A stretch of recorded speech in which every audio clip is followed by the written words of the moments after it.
I think of myself as white, and like, so I think of. Okay, let me back up here. When you think of the nonprofit world versus the corporate space, you have narcissistic folks at the top often enough. Not always, but often enough, right?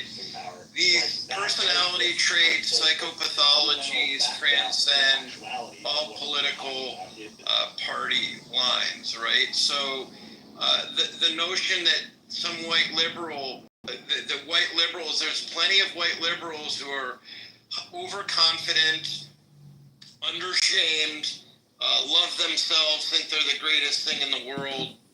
They're narcissistic, whatever you want to call them, hyper-confident. They don't fall under this category of white liberal ashamed. They are just like everybody else who has, any kind of personality adaptation. We're much more varied than you're considering this notion of the label liberal. So, I'll put that out there. Yeah, it's the same way in which conservative gets narrowed, right? Like, the political parties in their meetings in real life have a plethora of views that don't fit neatly into the TV, internet categorized definitions that we use. Like, real life is not like Clubhouse. Real life, people, when you knock on their door, maybe a little irritated because you knock on their door, but at the same time, they're very willing to tell you, hey, I think my main struggle here is economics. Or, hey, my main struggle here is, like, I need to go to school and I can't find funding for it. Right? Most people are honest, and they're not angry or militant, or, like, they're not angry or militant, and they're not quick to see the most narrow version. Don't get me wrong. One in 10 are, I think. And Marshall, sorry, I keep interrupting you. Go ahead. No, I'm just gonna say most people in real life aren't that narrow. They hold varying views about things. Some conservative, some liberal. Exactly. Right? If you're not an extreme partisan, then you don't necessarily experience it. The internet, in particular Clubhouse, is full of what I would call extreme partisans, myself included. That I agree with, Marshall. And this notion of dichotomous, like if you are an all or nothing thinker, black or white thinking, yes or no thinking, and it's not a bad thing. I was certainly a dichotomous thinker until I got help with it, to be honest, because seeing the dialectic is a lot healthier than looking, being on an extreme. And so with that, I wanted to just offer that even in my own family, most people were, I don't want to say all were liberal, but many. And now there's people split. In many Jewish families, you'll see people split. They may have harbored liberal views years ago. And I'm not endorsing one way, one or the other. But the dialect, there's a lot of people on the spectrum. But one of the things that, to Marshall's point, that makes this app, the reason this app is still alive is because of dichotomous thinking, rooms that, cater to high controversy. And so we do get a bit of a sampling bias with regard to Clubhouse.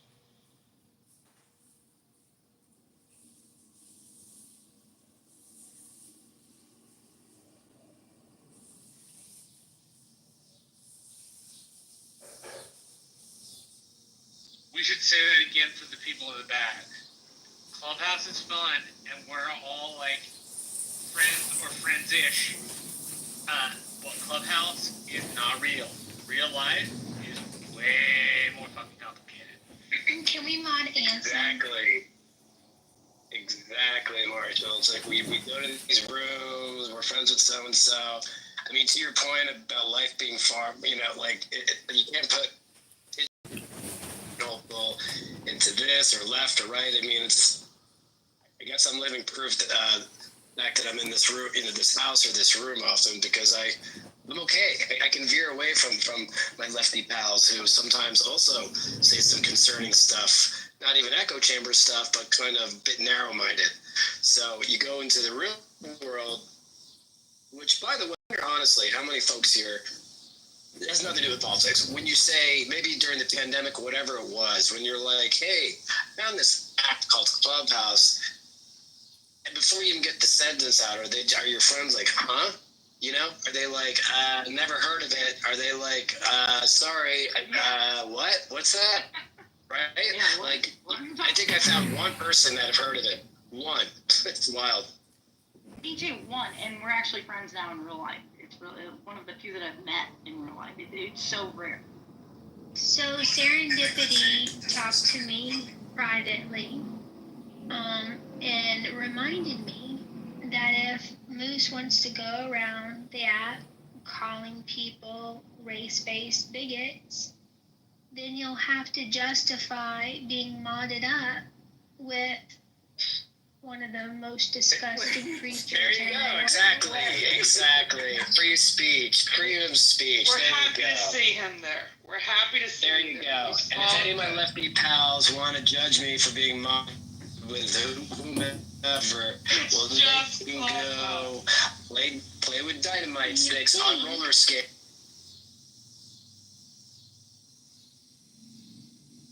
There are few evils in the world than being a white female conservative. It's just diabolical.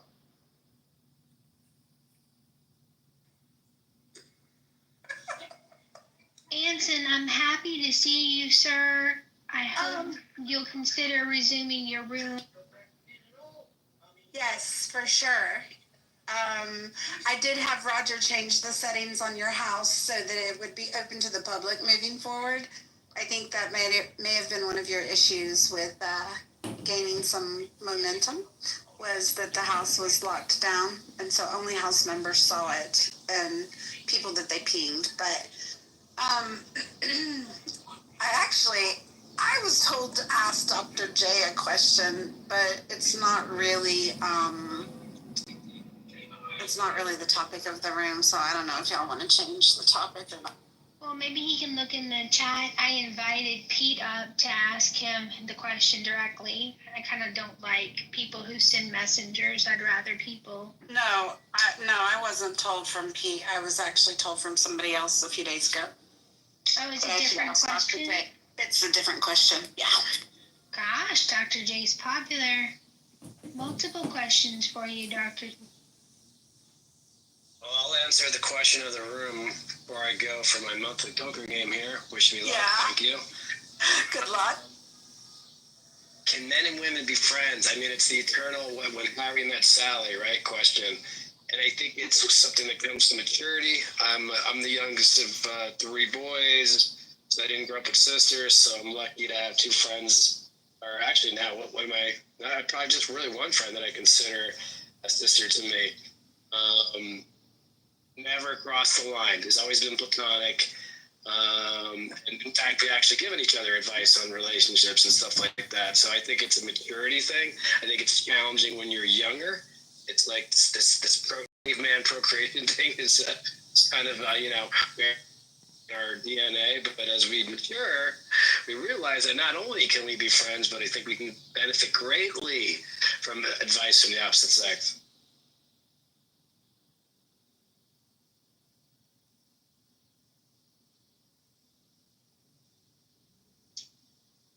Good luck on your poker game, Moose. Thank you. I'm going to fight the urge to chase the river. Anyone plays poker in here, you know what that means.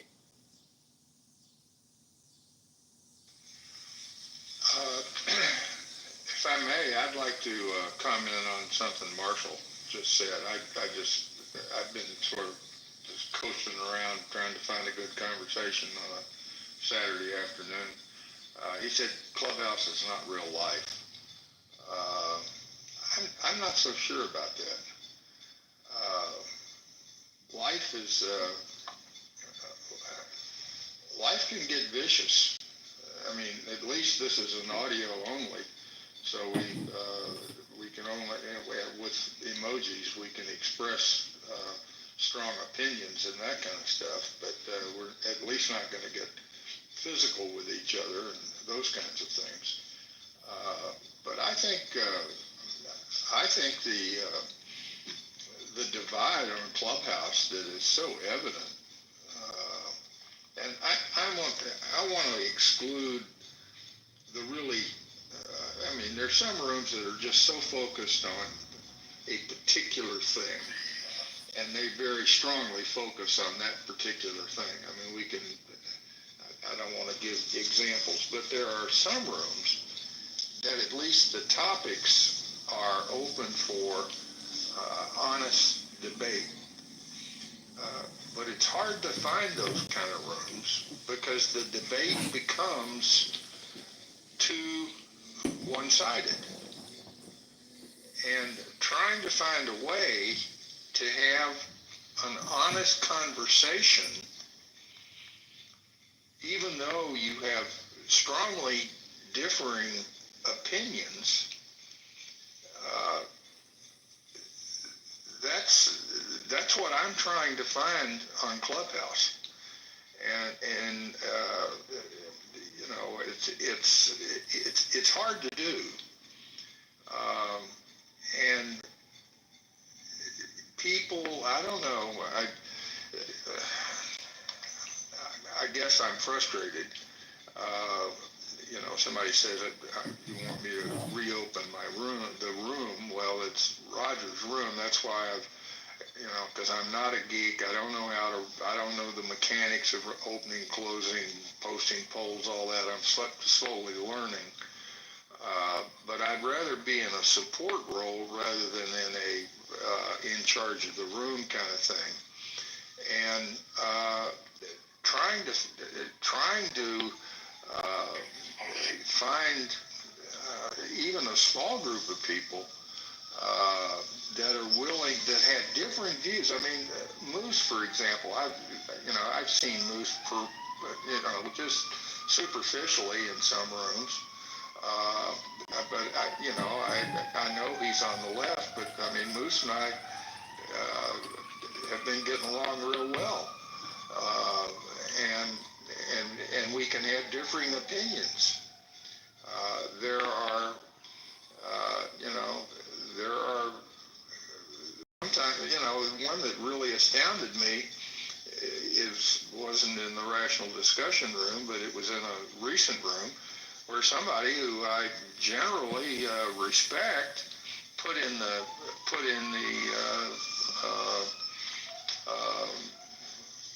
what the hell is the chat? Yeah, he said basically Anson is full-blown MAGA in my opinion, and that just shocked me, because to me MAGA means irrational, unthinking, total support for any and all things that Donald Trump espouses, unless it's hiding the Epstein list, and then they're going to get pissed off at him.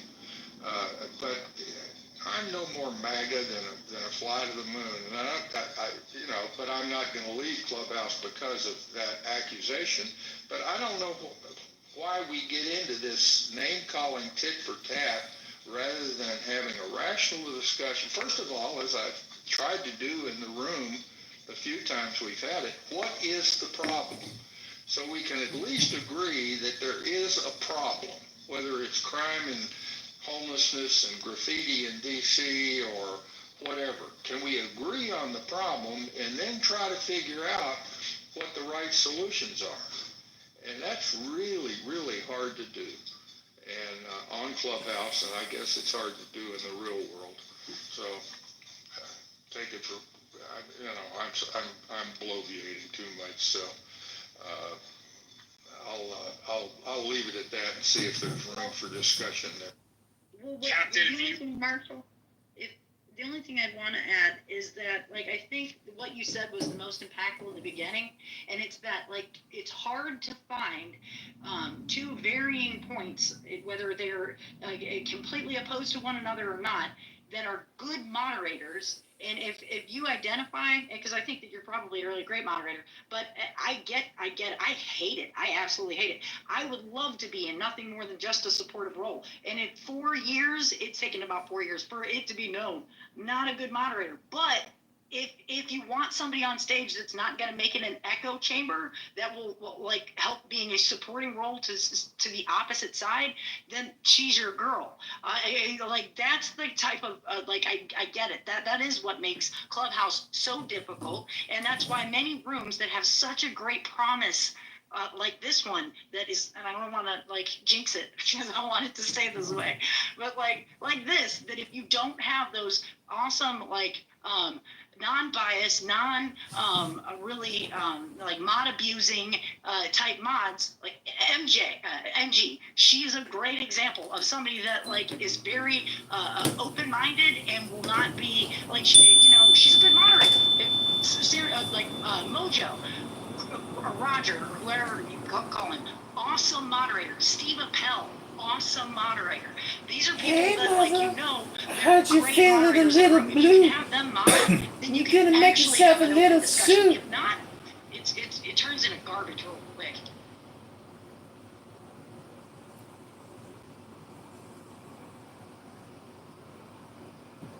Marshall, were you gonna say something? I was going to say, Captain, if you need help with the room, I'll happily pitch in. Of course you will, Marshall. Thanks. I'll accept that. Right now, there's not a whole hell of a lot going on now that the dust has settled from the attempts at peace in Ukraine.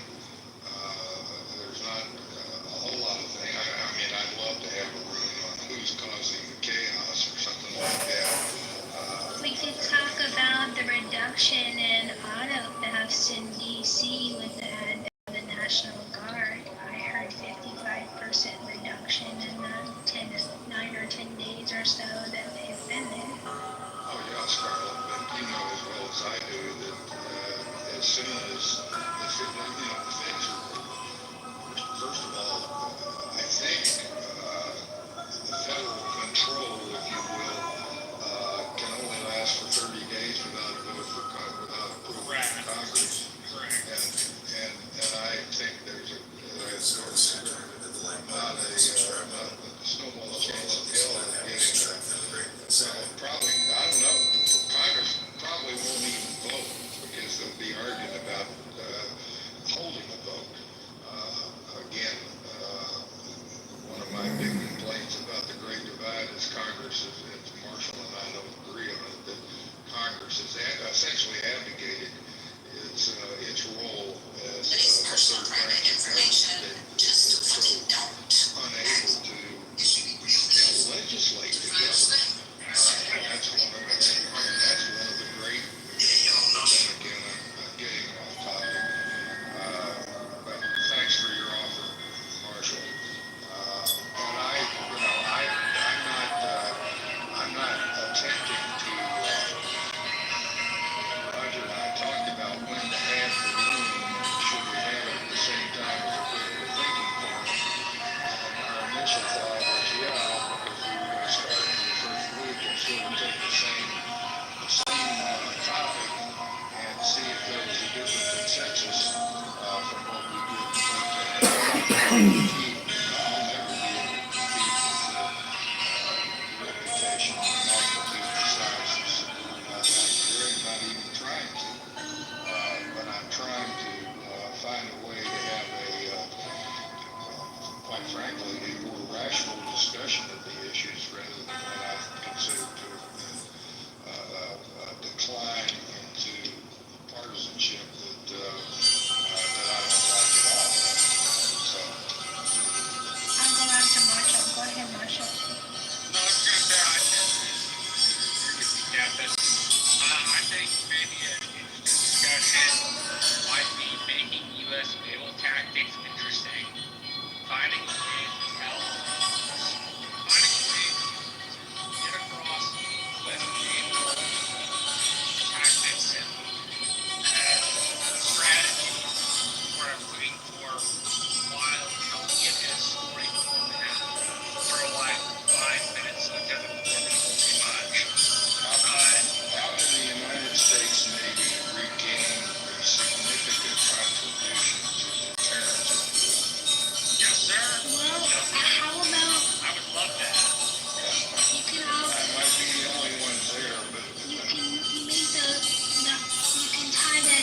to the ships being sent to the waters off Venezuela from the Marines on board.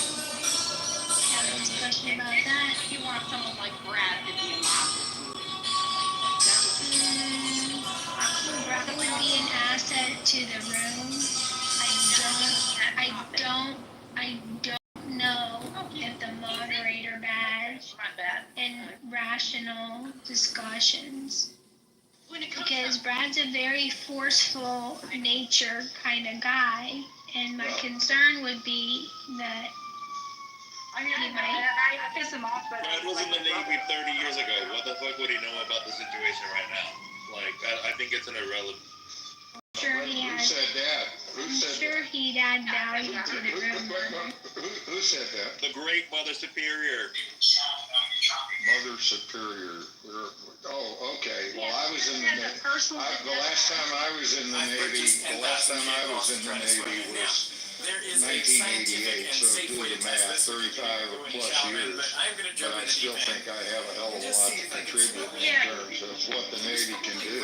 Oh, like, I'm not trying to be an asshole, but my opinion also applies to you. Like, I think you don't recommend swimming in shape relative to what most people are out there on that public information. Most kind of direct contact. In the military at the moment, your information is outdated. okay, so what information what information then could you offer with your experience of the United States Navy in regards to this current event that would be, I would say, better as a moderator or a support person in a room holding this kind of discussion, moreover than the gentleman that was just speaking for the person in the listening lounge, both of which I would think would have a much better understanding of it. This is a stupid question, right? Like, you literally just said most of us are relying on publicly available information, and so you reframe that question to do a gotcha. Like, most of us in this room, including Brad and Answer, are likely going to be looking up information online, using that information and incorporating into their conversation point at the moment. We're doing the exact same shit. This whole, what is it, the argument about appeal to authority argument is. How much of Gaza has No, it's not stupid. It's those with experience and those that have, I would say, authority to speak on a matter. Now, I could talk to somebody that's like a brain surgeon or somebody that's in med school, and I could say this: the person that's in med school going to be a doctor will have like the up and coming new prescriptions and ways for procedure and process, as opposed to the one that's retired. But by God, I really want to value and put some stock in the one that's done a lot of brain surgeries rather than the one that has literally just started college and has no has no intent in even going to school at all. That just gives their Googled Grok or Perplexity or Chat GPT opinion of it. Sorry, but that's just the facts. Yeah, I think everyone's triggered because they were talking about military veterans, but I seriously, my opinion does not change. If you're that far removed, unless you have direct access to military intelligence to date or are currently related with the government and know the inner work, you have nothing else of additional value than everyone else on the stage. You're not that much better. We're not going to agree on this, Kitty. You can be mad all you want, but my position does not. It's nothing personal. I mean, I appreciate you giving a good faith answer. I don't agree. I would only ask Mother if, do you believe that Alfred Thayer Mahan is now out of date, completely irrelevant, and no one should ever read him again? Do you even know who Alfred Thayer Mahan is? I have no idea what the fuck that is, nor do I. The Influence of Sea Power on History, written with the British Empire and the Royal Navy as an example. And as far as I know, it is still the basics, one of the most basic texts still used at the United States Naval Academy today on a year-long history course of the influence of sea power on history. I think that's awesome. Honestly, I do. My dad went to Great Lakes and just served in Vietnam, but I have respect. It's not. I'm not asking for respect from me. I'm just suggesting to Mother that have a legitimate discussion on basic geopolitical, geostrategic issues is not dependent on having the most current intelligence information. That's a tactic. That's not the strategic view. That's not the view from 10,000 or 50,000 feet. And that's one of the things we're lacking. One of the reasons, and I'm not trying to attack you, Mother. I'm just trying to make a point and look at my profile. Is how can we use the lessons of the past to basically stop repeating them? And I think that is of tremendous value, because part of the discussion on Clubhouse is what was the recent headline that pissed you off, rather than trying to get into the underlying problem of what caused that headline to be written in the first place. And I want Mother to get to respond, but I do want to get your opinion, and because I heard it recently on the news, as far as like after World War II or right before World War II, there's that island that we like made it to where we could shoot off nuclear warheads or whatever, and then apparently right now we're going back to that same location. If you could tell me more about that, like whenever that, there's a lull in the conversation. Yeah, I have no idea what originates from, right? Like, some of the dumbest people that I've ever met in my life are people who went to the military and the Navy and etc. because they couldn't get into universities and colleges, right? Some of the stupidest people I've ever met my entire life. This notion that every veteran knows what they're talking about and every Navy person is the most intelligent person out there on this specific topic. Like, some of these people just went because they couldn't find any other way to make an income or to move on forward with their life, right? Like, that's a very unpopular position. Hold on a minute, right? That's a very unpopular position, but it's the truth. Some of these people don't know what the fuck they're talking about, and this whole notion that we have to treat them all as some authority figure, because the conversation started with Brad would be a good moderator because he's formerly from the military. The logic in that statement is what I find to be flawed. It's not an attack on Ansett, it's not an attack on Brad. The logic as a foundation is what I don't agree with. They give some of the best scholarships and allow for some, and I'm just saying generic, like for, and not just them, but their children to attend some of the best schools in our country. You're a moron, and I completely disagree. Well, you can get wait. Not everyone is going to West Point, right? So you're going, some of these people are dumb as fuck and are not going. Right, Yeah. some of them are finished high school, but then ended up going straight into the military and afterwards getting his degree. So like, A point of order. that too is a complete moot point. Oh, that's Dr. what Kitty. you meant. Hello, everyone. Hello. So, the military won't accept people with low IQ, as Nicholas just posed, because no, You need to have a diploma. IQ. They have IQ requirements because they found people with IQs of, I think it's 90 or lower or worse than not having them at all. They have a negative impact on their fellow soldiers, their military escapades, all of that. So, dumb as shit or dumb as F or whatever you said is measurably untrue, Nicholas. And we don't have to fight this hard about it. No, Yeah. Everyone's entitled to their perspective. Were you not able to get into the military? Yeah, because I need to wait time. Because I just want to say that, I just want to say you cannot be low and... It is not the We got it, love, we got it. But in order to join the military, the Army, the Navy, combat, intelligence, you need to have a diploma, and you do need to take testing to know if you are even qualified to handle these certain situations. So there is a form of intelligence, Mother, when it comes to joining the military, Army, Navy, or whatever. Even if you're a desk person, you're not just a dumbass.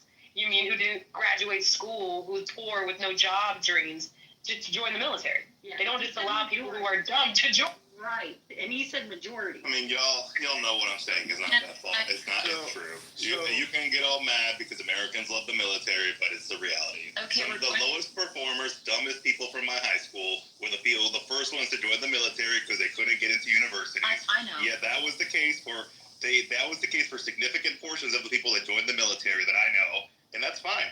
Like, they found a way to make their life. But like, let's not pretend like these are the cream of the crop on the planet that join the. So again, Definitely below 70 is an IQ. So again, I'm just going to ask the question: were you not able to join the military, and that's why you've got some I have a 4.0 GPA and got a full ride to university. I didn't need to join the military because I had options. Stop. so if I may say something, Stop. Stop. who's telling me to stop? I'm telling you to stop, please. Yeah, but why are you telling me to stop? Just stop for a second. Okay. Who is that telling him to stop? I'm confused. Is that a mod telling him to stop? It's Kristen. You guys are going back and forth about the same thing and just repeating, and getting more and more heated. And so Anson was trying to make a point and was talked over, and he's now gone from the room. So he lost what he was going to say. And okay, he's back. So if you guys can watch, if you guys can just, share your opinions, share your feelings and things like that, but please do have some respect for each other. And if you said what you needed to say, okay, great. And please don't repeat. Thanks. Marshall just asked me to go private, and we did for just a minute. But I do want, and I'm not gonna try to get. I'm not mad, Mother. I can take your shots, but I do want to give you just a little bit of perspective. I was born and raised in a town of 2,000 people. I was born in 1942, so my growing up years were the 40s and 50s in a small tobacco farming community of Kentucky with 52 people from my graduating class.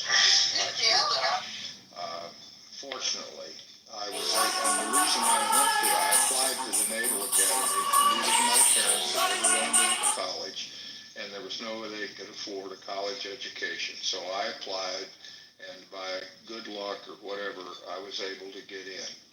I can assure you, Mother, that and I have said this repeatedly, that those 4 years were the 4 most miserable years of my life. And I got a $50,000, which today is about $300,000. But I had a $50,000 education shoved up my ass and I got for those full 4 years. I hated it. I still don't know how I got through it, but I got through it, and it was the best thing that ever happened to me because it took me away from that small town and gave me a much broader perspective and the tools to be able to do some things in the world. In 2015, during the campaign, I watched with interest how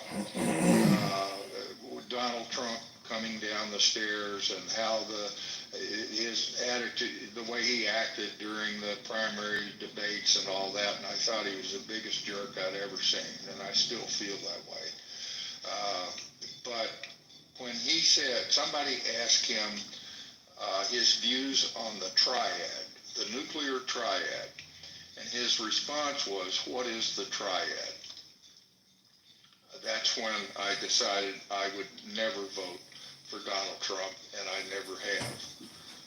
But I can still support Donald Trump because of some of the policies and the attempts that he is trying to do. So I try to cut through the bullshit and get down to the substance. And yes, I use historical perspective and my own professional experience, 23 years on nuclear submarines during the Cold War. And I still use that perspective to form my opinions on the right path forward. And that's what I'm trying to do on Clubhouse.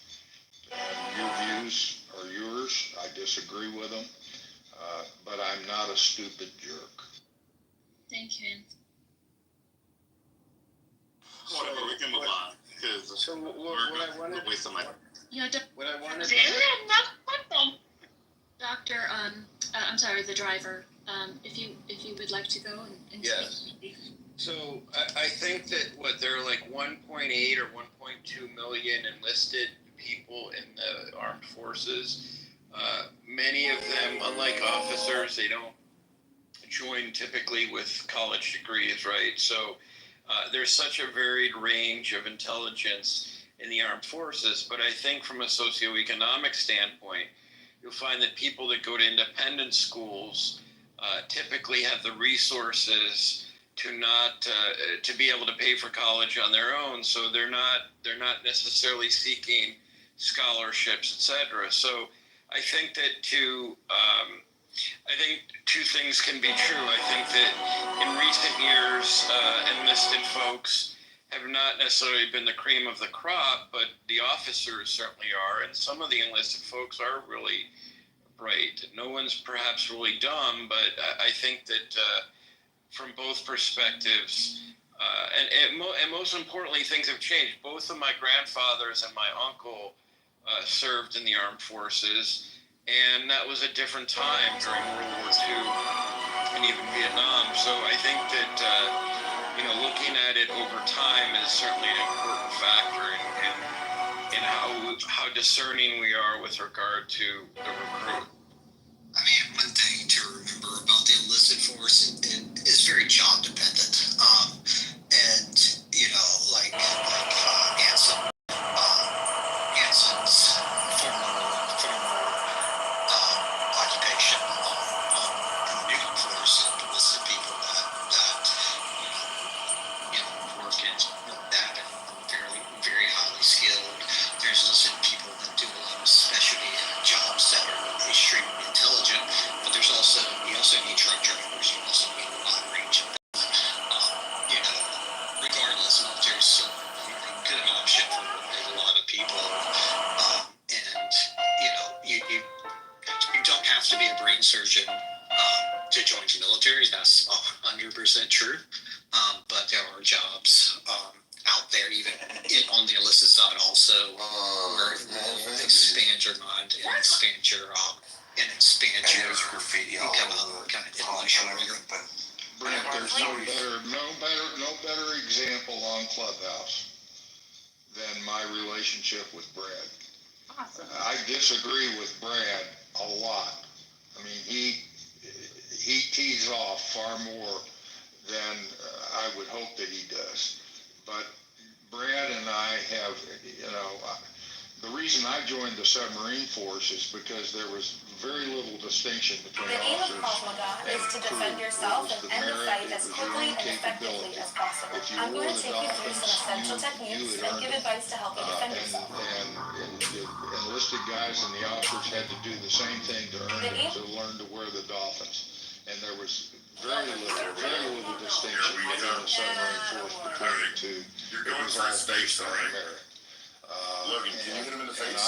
I certainly agree with you that there was extraordinary contributions. The submarine force was a band of brothers, and very little distinction of rank. When we were at sea, we all wore poopy suits. You know why they called them? I don't even go tell you why they called them poopy suits. But well, no, because it was a one-piece suit built when our submarines first went to sea. They were wind-free, had no buttons, no snaps. It was all Velcro. But when you sat down on the toilet and on a submarine, when you stand back up to flush, you have to operate 3 valves at total level. And your suit, the top part of your suit may very well fall into the toilet. And that's why they were called poopy suits, and I think they're still called poopy suits today. How's that for a sea story? That's a good sea story. But in fairness to Mother, I don't know, you might have left. There absolutely are idiots, like absolute idiots in the military too. But it is a subsection of American society, and frankly, there are jobs where being an idiot is fine, and you serve your country, and you do good for America, and that's okay also. If you want to get into current politics, you ought to read about the change of command that just took place at the Naval Academy, where the superintendent, they changed command between the two superintendents. And I won't give you the details on that one, but oh my God. And I watched the whole ceremony. And boy, do I agree with you, Brent. There's some really stupid people in the military. Always have been. But there are today just as much as they were. And trying to figure out how to sort the wheat from the chaff is still a challenge, as with any organization that has 200 million or 1.5 million people in it. So, okay, when I say this, everyone goes on a titty tantrum, loses their mind, and starts to freak the fuck out. What we do, you guys can do. So, we got extra stuff. It's not something that is a secret. Everyone knows that the lowest tier in society goes to the military. And some of the highest tiers do too. And the I was difference between defending you your and honor, Anson mother. is Anson actually served, and he has the right to do that. But really quick, Anson, when I was going to ask you, I think it's the Tinian Island. I could be completely wrong, but I believe that's what they're trying to like revamp or remodel to protect us from Tinian, China. Christ, Yeah. that's where we did nuclear. I think Tinian was the first hydrogen bomb explosion back in the late 1940s. But no, we're not retaking islands in the Pacific in order to advance nuclear weapons testing or launch pads for nuclear weapons. We have plenty of launch pads. They're called Trident submarines. So no, America is not trying. In fact, we're trying to stop China from building their own goddamn islands out there. That's what we're trying to do. And then we can argue about can the U.S. Navy today is currently led and constituted able to do that, and you'd be surprised at my opinion on that. Let me defend Mother's honor just for a second. I think his basic point was that just because you're in the military doesn't necessarily mean you have a massive amount of authority about a subject, which is true. I agree 100% with that, Brent. I'm an old fart. It's been a long time, but I do have my opinions, and they are based on experience and a degree of fact. So, I mean, I appreciate for Brent, but, like, I don't need to be white-swank for the stage, right? Like, it's a little ridiculous that everyone here knows exactly what I'm talking about. I don't need it to be softened up and polished because then people are in their feelings about the topic because it's something that triggers them personally, right? Like, I'm going to communicate however the fuck I want to communicate, and I don't need someone to tell me to reframe it or whiten it or soften it because they're too much in their fucking feelings today. Right. Okay. So does that feel, Yeah, it's just there's no boxing. So hold on 1 second, Ted. Hold on one sec. I just want to share in the comments below. There's an interesting book I shared an excerpt from. You know, I'm very much in favor of the notion that intelligence is quite varied, but the Marines have been losing median and mean IQ precipitously since the 80s. So that's just one. And I actually have a friend who's an intelligence officer with the State Department who said that she always had difficulty working with the Marines because they weren't necessarily the sharpest. Not to say every Marine, but in general. I would only comment that intelligence officer in the State Department is an oxymoron. But that's a joke. There's probably 20 people in the State Department that might say that same thing about not being in the military. So are men and women friends in the State Department? What was that, Ten? Are men and women friends in the State Department? Is it a difficulty of men and women having difficulty being friends? Oh, he's referring to the poll. I think he's referring to the poll in the room, maybe? Yeah, the title. I thought you were talking about different branches of government where men and women Yeah, hey, Ken, I'm not a mod. I'm more one of those support role things. But my friends here in Digby Star she's in the muff, I'm in the muff, and in the muff, we wanted to like cut down on all this like doxing and being assholes and trolls and stuff. That's what started it, and then she put a few different, or one of the moms have posts, which was can men and women be friends? But then we got into a topic about the military, and Mother had mentioned something. Anson was answering, and now it's really completely opposite to the actual poll that's posted. And the title too is opposite to the title. 500 to we the people. Yeah. Does anybody like really give a shit? All right, just to get back to the actual room topic. No. Do you want to answer the question then? Right. Or No. can What men and women be people?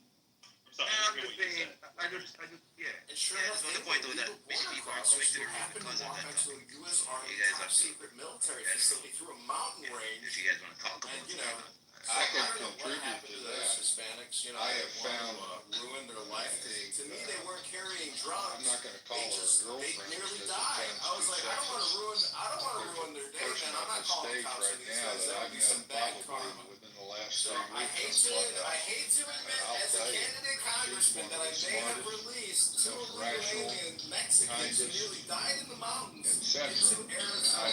deeply, I just wanted to deeply, admit that to everybody. at least in the last 3 weeks, have gained tremendous tremendous Congratulations, respect for her. but unfortunately, I'm not the even clips have gonna gone name viral and we're leading in the forgot her polls. name, but she's a moderator right next to Serendipity on my screen. So, in my opinion, the more people standing up to Darren LaHood, either your calm and moderation and support for People say- difficult topics. So there's an example of men respecting women, and there's a ton of them in my profile, and there's a few that I've abused and all that stuff. But of course, men and I respect deeply respect women. As long as they have merit. As long as they have merit. I don't respect them just because of their gender. I respect them because of their merit. Yeah, well, let me say this. Men and women can be friends as long as they probably had a relationship before. Like, probably. I don't know Nye from Adam. I've never met. They tried at becoming boyfriend and girlfriend, and it didn't work. Yeah, but you hear what Anthony saying? He's saying the opposite of that. He said he has a tremendous amount of respect for this female moderator of whom he's never met in real life. I don't think they have to do it being friends in real life. That's kind of different. Exactly. I just think that you have to. Guys, we speak. Nye has been trying to speak. Right. If she speaks now, because she may not want to fight, but I kind of. It's good to get some fresh air. Right. I just wanted to take time because I was sitting on the edge of my seat to see who Anson was speaking about. And when I heard my name, I'm like, wait, what? Listen, Anson, thank you for the kind words. It's been such an honor to get to know you on this app and to sit at your feet to listen and learn. Roger introduced most of us to you and your voice. And so I'm so grateful to have, witnessed your expertise and indulge in your knowledge live in 4K. So thank you, sir. Anytime I can help you with any one of these rooms, it's an honor. And I am like just over the moon by your compliments. Thank you so much. And thank you to my fellow mods for just giving me just a few moments just to respond. Align with him politically, and they happen to align with not only me, but the people. Anson, I have a vested interest in seeing your house grow. I think, despite our disagreements so fucking politically, lame. you're really open to different opinions, and you. I'm so glad that there's You anonymous so I don't can add record these ad retards at their hominems most boring to moments. disagreements, which I think is rare on the app and should be acknowledged and rewarded. Good one, Monica. I second that. this the love bomb? Or use the Pepe? Fatima, are you jealous, sir? You want me to find something to compliment you on? I just asked a question. Akima, call him out, Akima. Akima, I can answer it. I can answer it. You and I can disagree. Have disagreed. See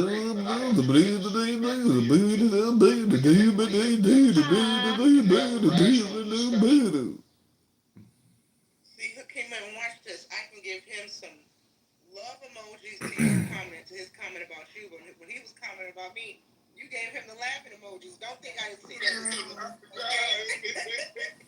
that. This is called wasting your time on a Saturday night. All right, I'm going to go work out, everybody. I hope you enjoy this Clubhouse live stream.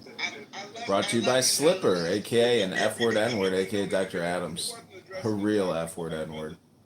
And he's been the source of many of our problems. So if you come across Dr. Adams, you may want to block that F-word, N-word, P-word. P stands for psychotic, obnoxious. We could call him an F-word, N-word, P-word, O-word. I've looked for Anson's rooms over the week. Oh, really, Monica? Oh, that's just so sweet of you that you would... So, a point of that, if I were Gary, and I had someone who was competitive with me, I would be grateful. Oh. Because when you have competition, it makes you sure that you're on your God bless A game. Anonymous, right? And I'm not afraid of Could you competition. imagine getting kicked out of this room? Because it strengthens me. It makes me This is so beautiful find out recording how this. much I want This is Clubhouse to win. Season 5. So, Anson, I would Best of recommend the you best. keep your 4 o'clock time slot, and may the better room win. Ooh. And I think it'll be yours. Wow. Great job, Monica. Well, thank you very much, Monica. Appreciate those kind words. I'll open the room on Monday. I'm not sure what topic I'll pick, but early, Wow, well, we can't wait till Monday, Anson. We just can't wait till Monday. We're all so looking forward to it on a Saturday night. Can't wait to... I can't believe I'm spending my Saturday night talking about your room on a Monday. Wow, thank you so much. I can't wait. And it's too bad you don't know what topic you're going to pick yet, Anson. Be great if you knew what topic you were going to pick on Monday. I'll also share this. Oh. I mean, Steve and I, routinely are the conservative voices. I am not a MAGA voice. I'm a conservative. He didn't vote Trump. He hates Trump, but he'll tolerate Trump. And he's not a Republican, but now he's a conservative voice. And Tiger, who I have accused of being a member of the Chinese Communist Party, but I have grown to know Tiger quite well. Well, not well, but I respect Tiger.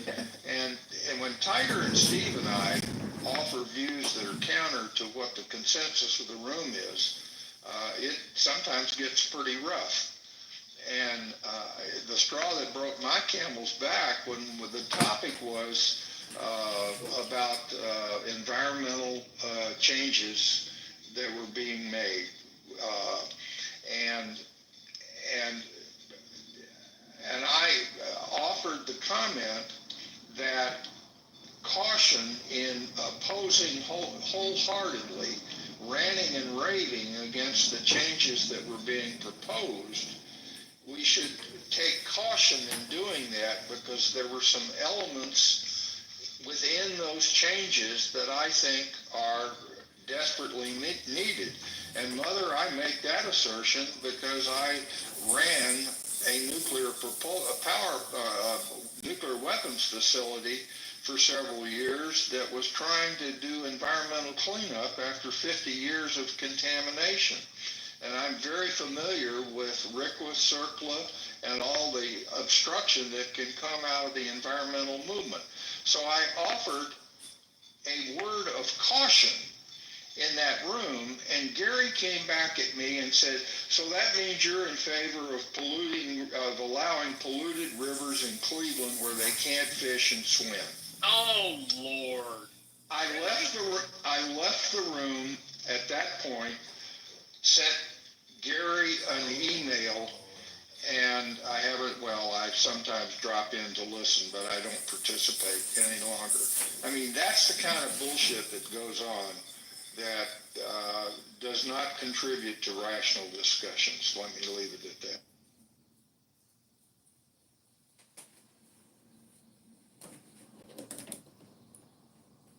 Well, back to the topic of the room, and if you want to make it like if men and women can be friends on the app, or men and women can be friends in real life.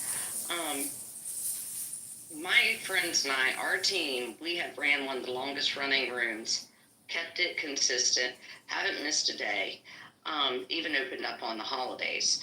And I am the only female mod. Do I mod up people in there? I will. Because we don't have any problems in our room. But it is a team of me and 4 guys. That's it. We sit down, we come up with topics, what we're going to go over. Thursdays in our room, we sound like we can't stand each other. Fridays, we come straight back and are good to go. So can men and women be friends? Absolutely. Of course they can. You know, I got people right now that I work with. Like, no, we working on you know, like a private thing, like we trying to get wildlife reservation team on and stuff like that. You know, so yeah, of course, you know, but the whole point is. You gotta stop cooning. I'm sorry. I'm sorry. They gotta stop. Like, just you gotta be on a certain level, I guess. With Serene, like me and her, we cool. You know. Serene, how do you reply to that? I mean, no, because I'm a black man, she's a white man. We cool. I mean, she's great and stuff, but you know, it's people that kind of like not on certain levels. You understand? Yeah, I know what That's you're what I'm saying. looking at. Okay. Well, Kitty and I tangled just a couple of days ago in a room, and I told her to shut up. Which I rarely have ever tried to do. But can Kitty and I get along? Well, I guess we're going to do a stork dance and see if we can get along. But I will tell you. And by the way, Brad kind of lowered the boom on her because he was the moderator in the room. But can Kitty and I get along? Well, we're not fighting like cats and dogs right now. I truly believe y'all can. Like, we all can get along. Like, you know, we just gotta pretty much like have you know, like a certain I guess we just gotta like, okay, yeah, I agree with this, I agree with that type of situation. I think all of us can get along. No matter what color or anything, I Listen, nobody's going. But I'm going to give you a little bit of flowers. Kitty and I, you do a good job of like trying to parse out pragmatic shit. Maybe that's because of your upbringing. Maybe it's because of your job. Maybe it's a little bit of both. In your friend group, I have no fucking clue. But you do like a fairly decent job, like a more than halfway decent job, which is a compliment, not a backhanded compliment.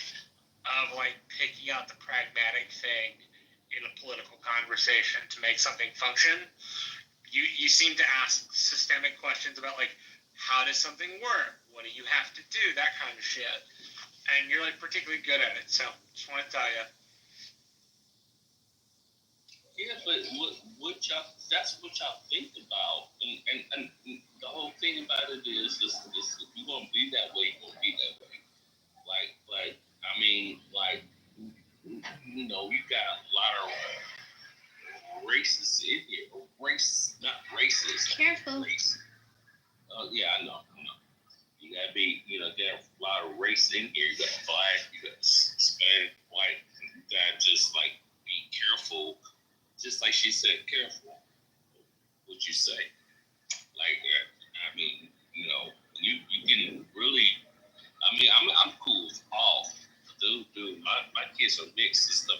I mean, it's different. But the whole thing is, you just gotta be careful what you say in these rooms, dude. And you know what? Girl, you've been invited up, honey. Like the Serene, me and her, cool as fuck. Like, I mean, we are. And so it doesn't matter what people say, me and I don't know if y'all know Ann, but I don't know Ann much in this room. We cool too.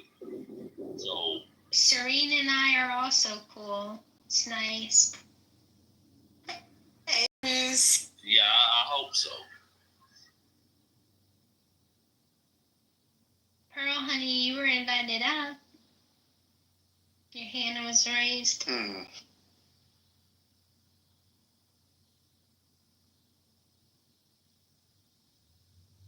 All right, Anson.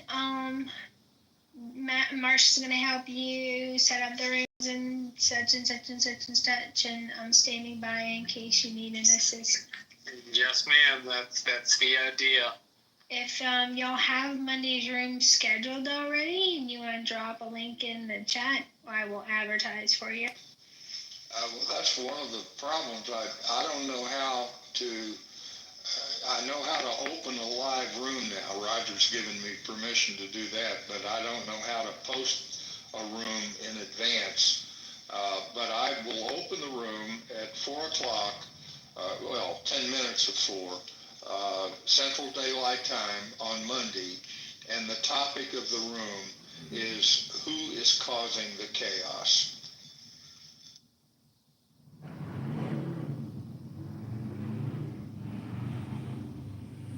I'm gonna tell you right now. Oh wait, hold on, Bruce. Just a little bit of housekeeping. So you can schedule a room. You can schedule a room, and you can schedule it with the title Rational Discussions, and then have it set to open at 3:50 every day. And what happens is when you're, if you miss a day, it just reboots. You just lost me, Scarlett. Marshall or Scarlett, either one of you, open a room at 10 minutes of 4 Central Daylight Time this coming Monday. Who is causing the chaos? And then I'll open the room when it's time to hit live chat, and we'll go from there. And that ought to be pretty simple. Y'all are planning on bringing this into the next week? Like, are y'all serious? I'm telling you, if y'all don't stop fighting about this, I'm gonna block every. No, I don't know what you're talking about. Nye, do you know how to do scheduled rooms? Nye, can you do that for Anson? I heard Adam's voice, but I don't see him on the stage. His slippers. Adam is not here, but slippers. Yeah, we'll have no dogs on stage, ladies. Why didn't you just go for bonnet, Adams? Adams, that shit was fucking hilarious. Because I don't wear a bonnet, I wear slipper. Oh, slippers. I didn't know that was him. That's okay. I was looking at the stage like, where is he? I don't see him, but I hear his voice. What's going on? Okay, I get it now. Adams, I swear you're so funny. Your voice just came out of... No, but that's so true, though. Like, a week from now, you know what I mean? I feel like new shit will pop up from that. Okay, so wait. Scarlett asked me a question. Do I need to open the room? Set up the title? Is that what we need? Yeah, schedule daily rooms in rational discourse. And I cannot. I don't think she wants to do that though, Scarlett, because the title changes every day. Right. Yeah, but you can edit. You can edit the title as you go. Exactly. Well, I know, but So Anson He could. Just a suggestion. Wouldn't the most direct way to do this be that Anson put me as some sort of a something or other in the house? I don't know what that is, because I've never done it before. But wouldn't that be the thing so I could help him do the programming? Okay, I'll go to the house and I'll see if I can appoint you to be the leader. chief cook and bottle washer of the rational discussion. Aye, Captain. I like you. I just followed you. I like that. All right. That's an old Navy term, Mother.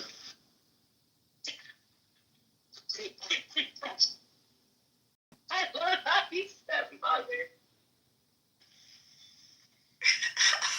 I'm sorry. I think you should wear that as a badge of honor, Marshall. You can take it to the critical thinking forum and say, I am now the chief cook and bottle washer of the discussion group.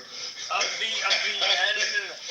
the bottle cook and washer of the SS Rational Discussion Group. Nice.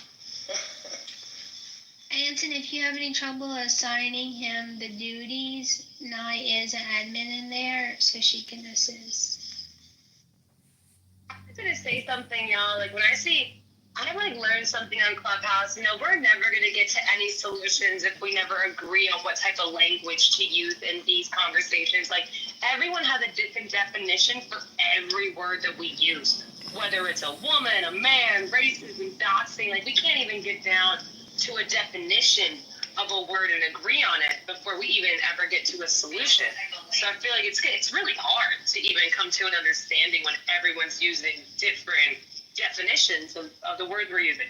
So I don't know about the resolution part on Clubhouse just yet because of that. Pockets, I couldn't agree with you more because that's my basic.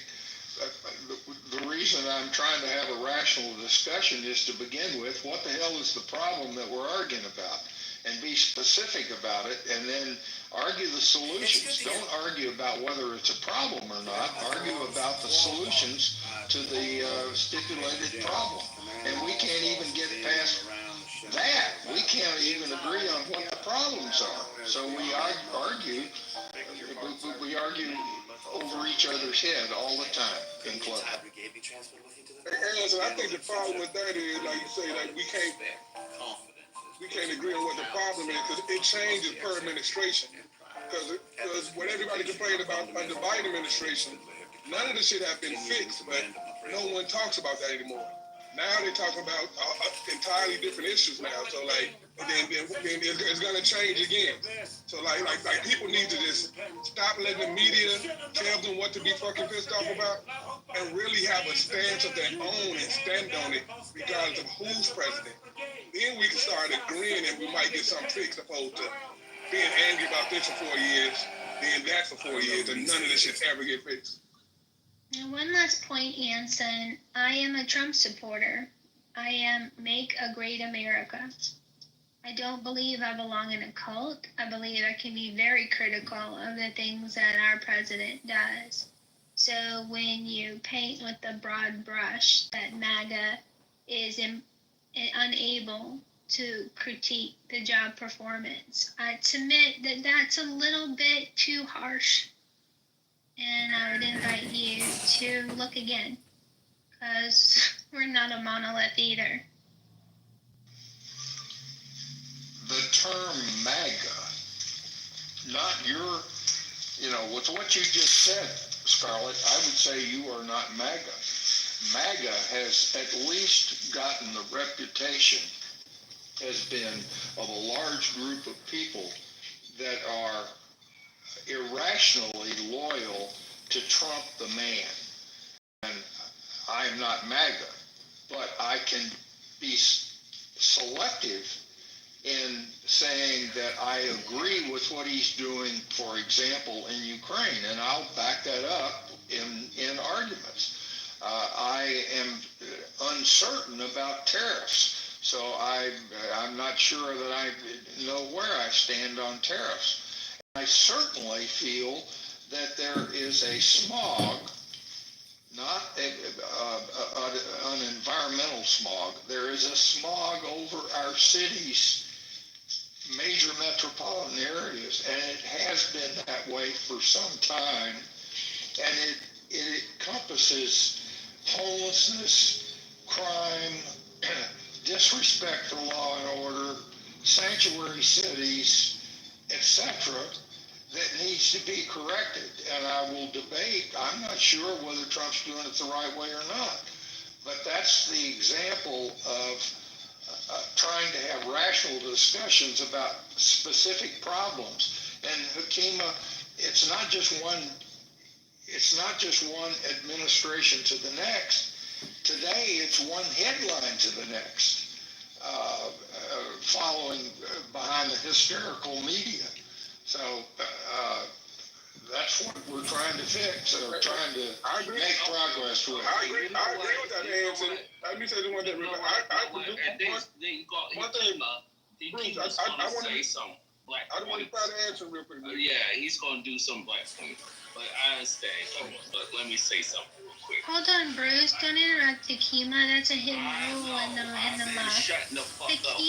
Takima started first, I believe. Am I wrong? Oh my God. Stage, am I wrong? A nigga that's name is Akima to start. Okay, we don't allow the N word or the K word on our stage. So, Bruce, you have a timeout in the chat. Please, moderators, don't invite Bruce back up until 3 minutes. I really want to hear your reply, Akima, because I did address it to you, my friend. Right. Well, crazy. It wasn't even much. He could have had it right there. I was gonna say, like, what you just said, from one headline to the next, and what I touched on also, like, we need to stop letting the media guide our outrage. Now, I said that. Like, we steady let the media dictate what we care about. Like, care about what you care about and stand on it. There you go. The media dictate what to be outraged about. There you go. And argue your point forcefully on Clubhouse, and be respectful and listen to rebuttals when you argue your report or your point. And you've been doing that, and I support you, my friend. Thanks, Anson. I don't think we've been unnecessarily over moderating with Bruce. It's a shame he couldn't let Hakima have the mic first. He was being an asshole. Then he want to say the N-word and crack a joke about my name as if like I have a problem with my name. I would hate for my name to be Bruce, actually. Oh, Matt Cool joined the room.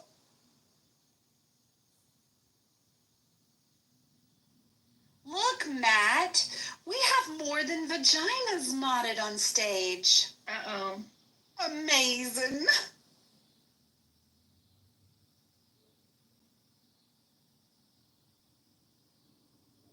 Impossible, because In the Muff only has female moderator.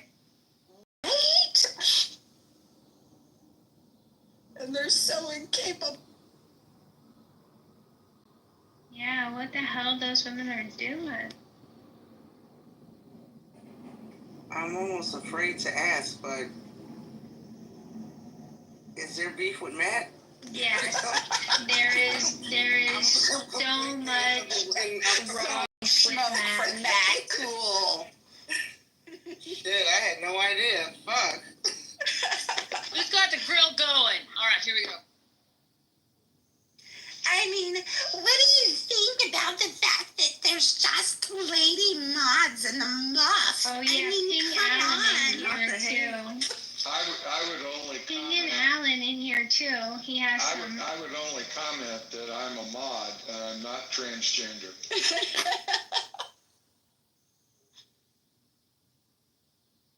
And neither.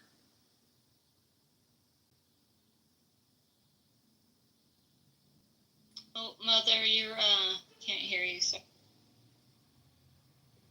I see you unmiked, but you're not.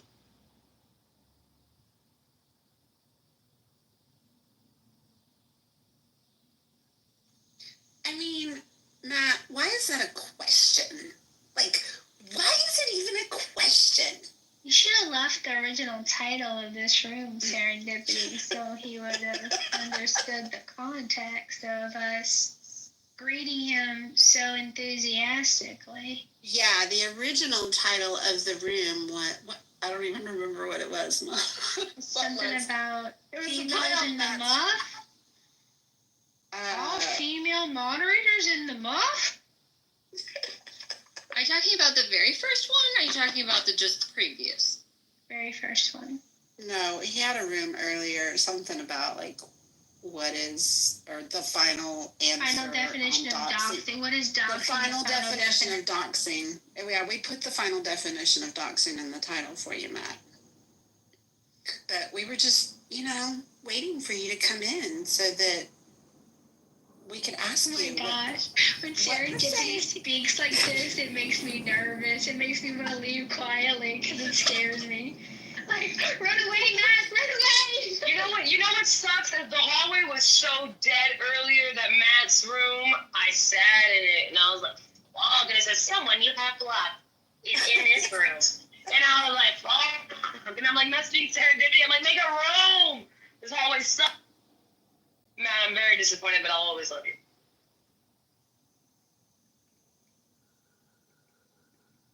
Yeah, so, like, I'm trying not to be annoyed, Matt, but I would have liked to learn about what the official definition of doxing was.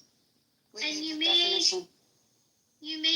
the one person that has the majority of the MUF leaders blocked as your co-mod. And it's like, what the hell, Matthew? What you doing? Monica, he said in the chat we didn't get there. Of course y'all didn't get there, the definition of doxing. Of course you guys didn't get. And it's your room, and you can have in there whoever you want. But, I didn't think you and I had a problem, but now I'm thinking twice, which is always not a good idea. So, okay. You're a woman. Stop thinking. Right. What is thinking? That's ghetto. I keep forgetting. Kristen, we think too much on ourselves as women. We think already too much. I feel like if you start thinking twice, that's a disease. I feel like we as women just, we're good with just one. Hang on. Y'all hold my brain for a while, okay? No, you're ready to fight, Kristen. Get him. Get him. This shit is stressing me out. You can't afford for anybody to hold your brain. Damn it. You know what? Listen, man. I would trust y'all with my brain 100%. I trust y'all to put a Neuralink in my ass 100%. I trust promise, Pocket. Promise, Pocket. I'd only drop it twice. It would be fine. You would toss it up and it would hit your head, and you'd be like, what? Dust it off. It's fine. Do you drop it low, Monica, though? To the flow. Drop it low. Drop it low. Drop it low, pick it up slow. I mean, this thing is just complete and total chaos. This is what happens when you give vaginas the green bean. So much fucking power. It's a disaster. The only person on this stage is Bimo with a pink ticket is gonna drive me insane. You need to cash that in, like, right now. No, she already has. She already has? Well, you better leave this room, girl. Come back. Somebody did something shady. Oh, I'm so sorry then. Okay, I support everything you do. I miss so much shit, y'all. Like, I have no idea what to do. That's a shade ticket right there, yep. Yeah, okay. We love you, Femur. Am I gonna be the only one up here dropping it? Come on. Well, I don't got shit to drop. I mean, we could crack our knees. We could do that. Let me crack my knees one time. Hold on. Dropping it like it's hot. Watch out. Nah, dude, my knees will make a beat when I try to drop it down. It's bad. I'm only 30. And call it the same thing. Dude, I have bad knees. My MCL in college. Longboard everywhere. And that did not end up working out a couple of times. Like, I fell on 8 shit, and so I've got problems with my knees now in my 30s. Marshall, that sucks, dude. I'm so sorry. We're wearing bad shoes. Okay. Somebody told me not to wander around inside this, like, pre-cramped house. And I was like, what? The house is so cool. Listen, bro, I want whatever you're drinking. I love whatever's wrong with you. To be honest, I love every part of you. Oh. By the way, I just for the record have to say that no, I'm not in the fighting but I will fight for Nye to speak. I will fight for MG to be able to speak. And I will fight for Serendipity to speak. And I will fight for Scarlet to speak. And I will fight for Pockets to speak. Matt, come up here so we can hear your voice. And come on, Matt. And Come on up. We'll only bite a little bit. We will write it down for Kristen. I don't think you understand. What? We will all write it down for you. I mean, well, yeah. You know what? I'm so over it. I don't have much to say anymore. Hey, I discovered this new butterfly today called the silver, the silver spotted skipper. It's very common. And I was learning about it, and apparently it has like a poop catapult, like when it's a catapult. Yeah, dude, like it could fling its excrements like 1.5 meters away from its body. I love that for them. Did you hear about the pistol shrimp, bro? That there was a shrimp underwater that literally killed its enemies with a bubble that's like faster than any bullet. It's pretty cool, dude. It's pretty cool. Say goodbye to your reading book. The best way to National Geographic, man, we're falling behind from worlds or from life. No one's watching National Geographic anymore. It's really the best way to end something is. I just saw it. You're so right. I just saw on Facebook Marketplace this person getting rid of like an entire library of National Geographic magazines, and like it's for free. What? Isn't that crazy, dude? That's treasure. Like, listen, man, lions are down bad. I don't think people understand how bad lions are down right now. But our mammals are struggling. You know, I think I'm kind of like Marshall. I'm sort of enjoying my late Saturday afternoon drink. I'm not drunk, but I sure as hell am trying to figure out what the conversation is in this room right now. Well, I just got some Angry Orchards. They're like apple beer, and dude, these are pretty nice. Serendipity Bill might imagine. Apple Orchards beer dudes. I'm still a little lost. Yeah, I don't like beer because it tastes like ass. So I have to get like flavored beer, you know? So I have to get like the apple beer. It's pretty nice. Oh, I thought you meant beards as opposed to beer. Pockets cursing in front of Anson makes me so uncomfortable. Oh, I'm so sorry. My bad. No, it's me. It's me. Marshall was cursing earlier too, and I'm like, Marshall, that's Anson. I'm like, yeah, I'm sure Anson can. Well, Anson literally fought for our rights to curse and be sailors. So God bless you, Anson. That's right. Where's Sakina? Yeah, God bless. Fucking A, Pockets. Why? Fucking A, Anson. Yeah, I was wondering why is Hakima in the audience? Hakima, did you move yourself down? Did he glitch out? Because he wasn't mod a minute ago either, and I didn't know what happened. He did. He came from the audience, and I brought him up, and I remodded him, but I think he left again. And you know how it goes. You hit that hallway, and if you hit any previews, you lose your mod badge anytime you're in a... You know, Hakima... Hey, Pockets, were you in the military? No, my grandfather was, though. My dad was. My grandfather was a pilot in World War II. He was an engineer as well, so we helped build the planes. So I have full respect for anyone who's fought for our country. Well, I used to get the question when I'd go on long submarine patrols how I best protected my wife from Marines specifically. And I told them I would keep a can of shoe polish under the bed because I'd never seen a Marine that wouldn't rather shine his shoes than fool around.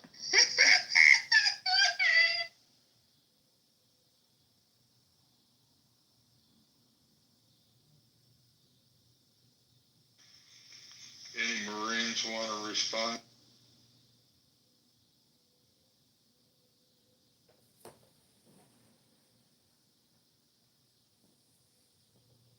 No, but Anson, can I tell you a little bit more about this little silver spotted thing. Okay, so this pooper catapult, I was curious. I was like, wait, why does it have to catapult its poop so far away?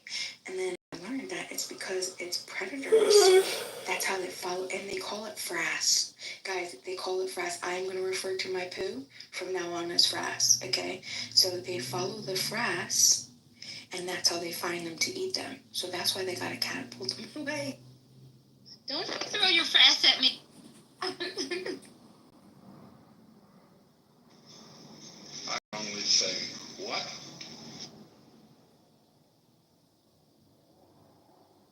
I think frass is a total vibe.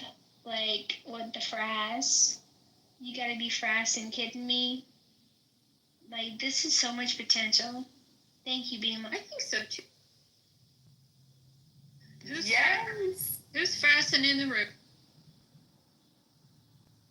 There will be no frass on stage. Thank you very much. Beema? There's a new poll in the room, everybody. Please cast your vote. A new poll? A new poll! And if you don't vote purple... This one's for you, Matt. Don't you vote green either, Matt. I'm watching you.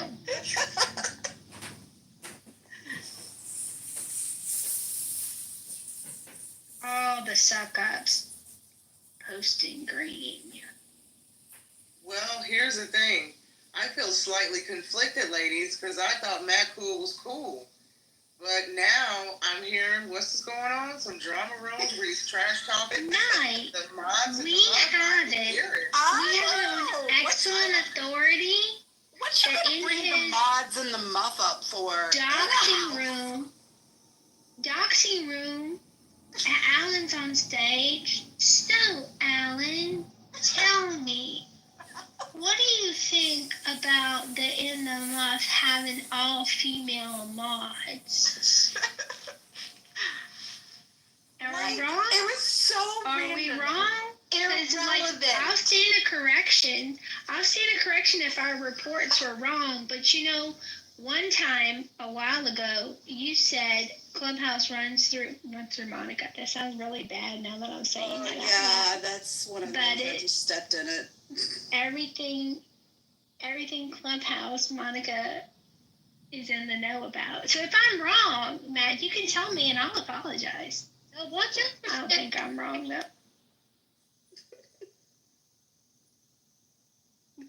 Look, Matt voted like me. I win.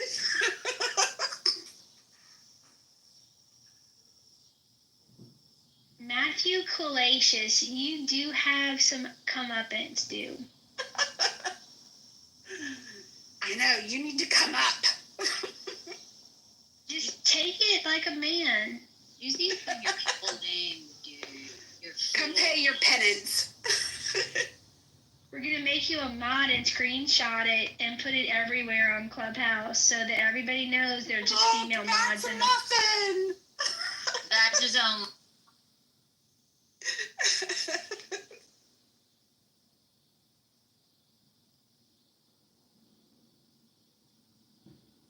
For the record, I don't think that Anson nor Slippers is a badge. They're just honorary badge. No, that's true. Actually, the dolphin is female. The dolphin's name is Anson. Can I dox myself? Yeah. Why would you do My address is one. No!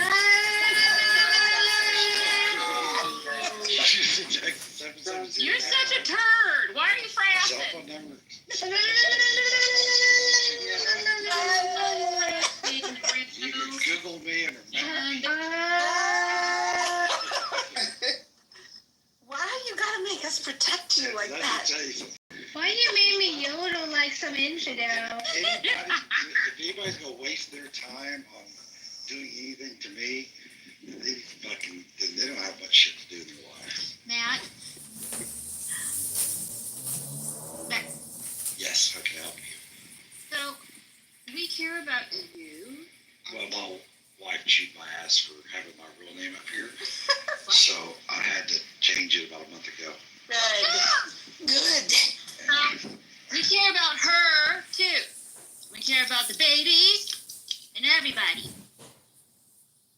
would legitimately kill somebody if they tried to come to this house. Like, But they want you alive, numbskull. I know they do. Don't know. Sometimes I question their motives, but yes, I agree.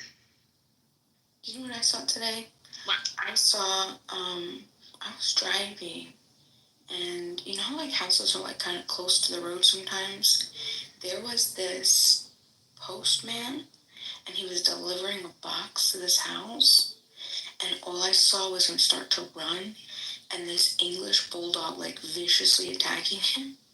And I thought to myself, damn, those things are supposed to be like, you know, the best temperament and all this other stuff. I was like, tisk, tisk, tisk, that's horrible. Yeah. But that's what I saw today.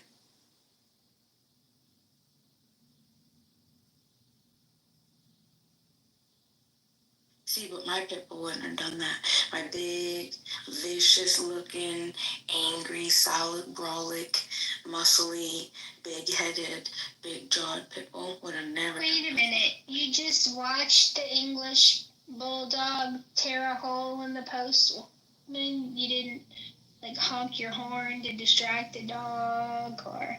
No, I was like driving by, and in this, it's like you have to like slow down to like slowly go around, and all I saw was him like, I was already going around the corner, and he had thrown down the box, and he started to run, and I'm like, what happened? And then I see this dog, this English bulldog, like chasing him, right? And then all of a sudden he stopped, and the bulldog and the person grabbed the bulldog or whatever, but that's as much as I could. I'm guessing that's kind of like. So the postman wasn't injured?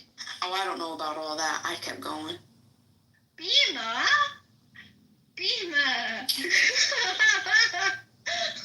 know it's fun. How do you spell frass, Bima? FRASS. Okay. Let me show you what I did. You know what's fun is doing this again at 50 years old. Mickey Mouse Clubhouse, MICK. All right. PTR, Bima. Sounds like Mickey Mouse Clubhouse at 50. I love it. You know what this reminds me of?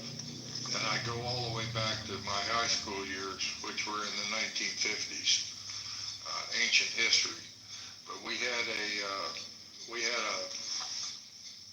boys, if you will, sorority called the Barons, and I've forgotten what the girls' sorority was, but it was whatever name. And I can guarantee you that the boys' sorority wanted to know what in the hell did they talk about and what was going on in that girls' sorority. The fact that I'm still staying on the stage reminds me that I'm trying to still gain insight into such a conundrum.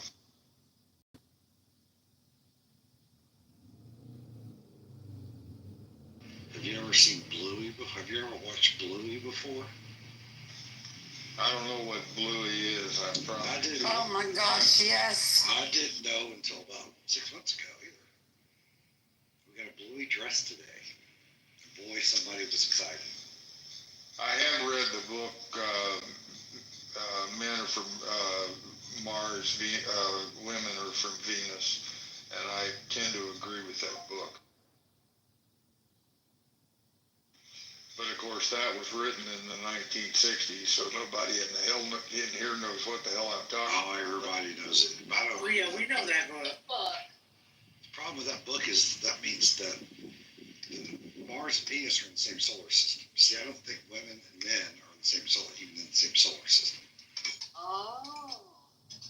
Well, like that. Where's your wife? I need to talk to her right now. Oh, shoot.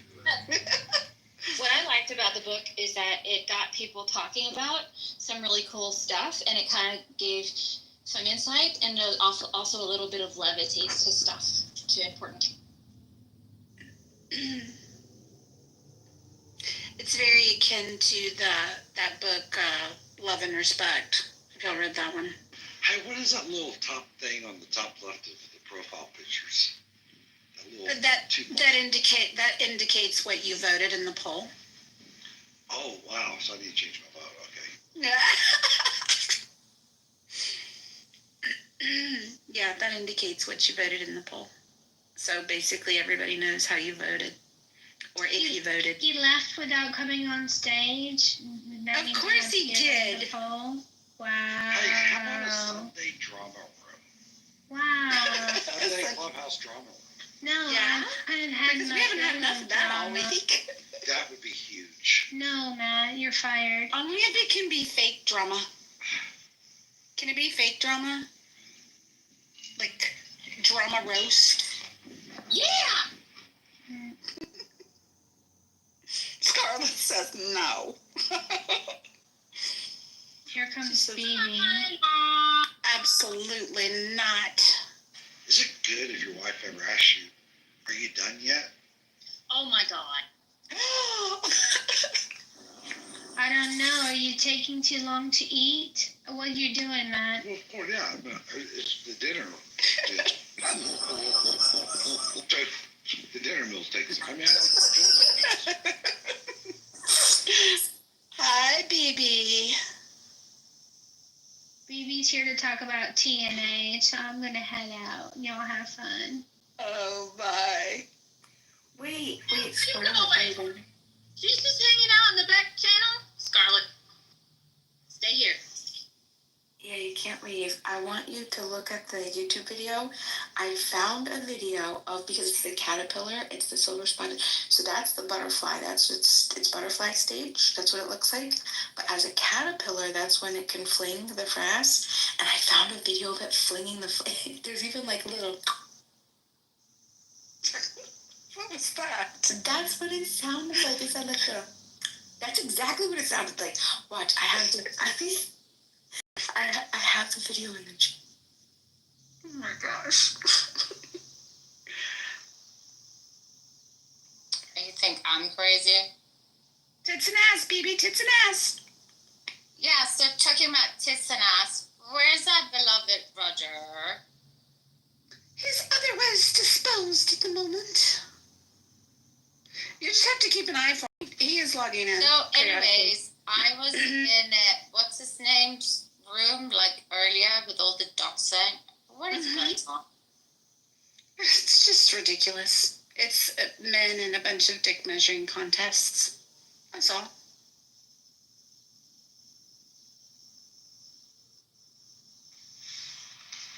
Well,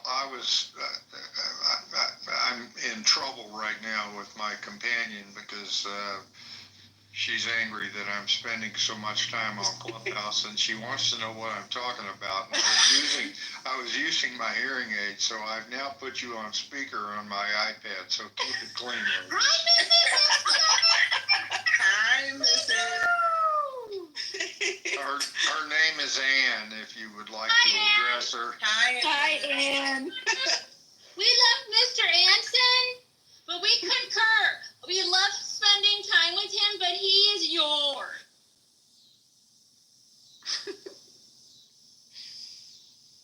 And you can still yell at him so that he can spend more time with you. Keep it coming, ladies, because she's still pissed. I'm not cleaning up your mess, Anson. You go get those flowers and be nice to her.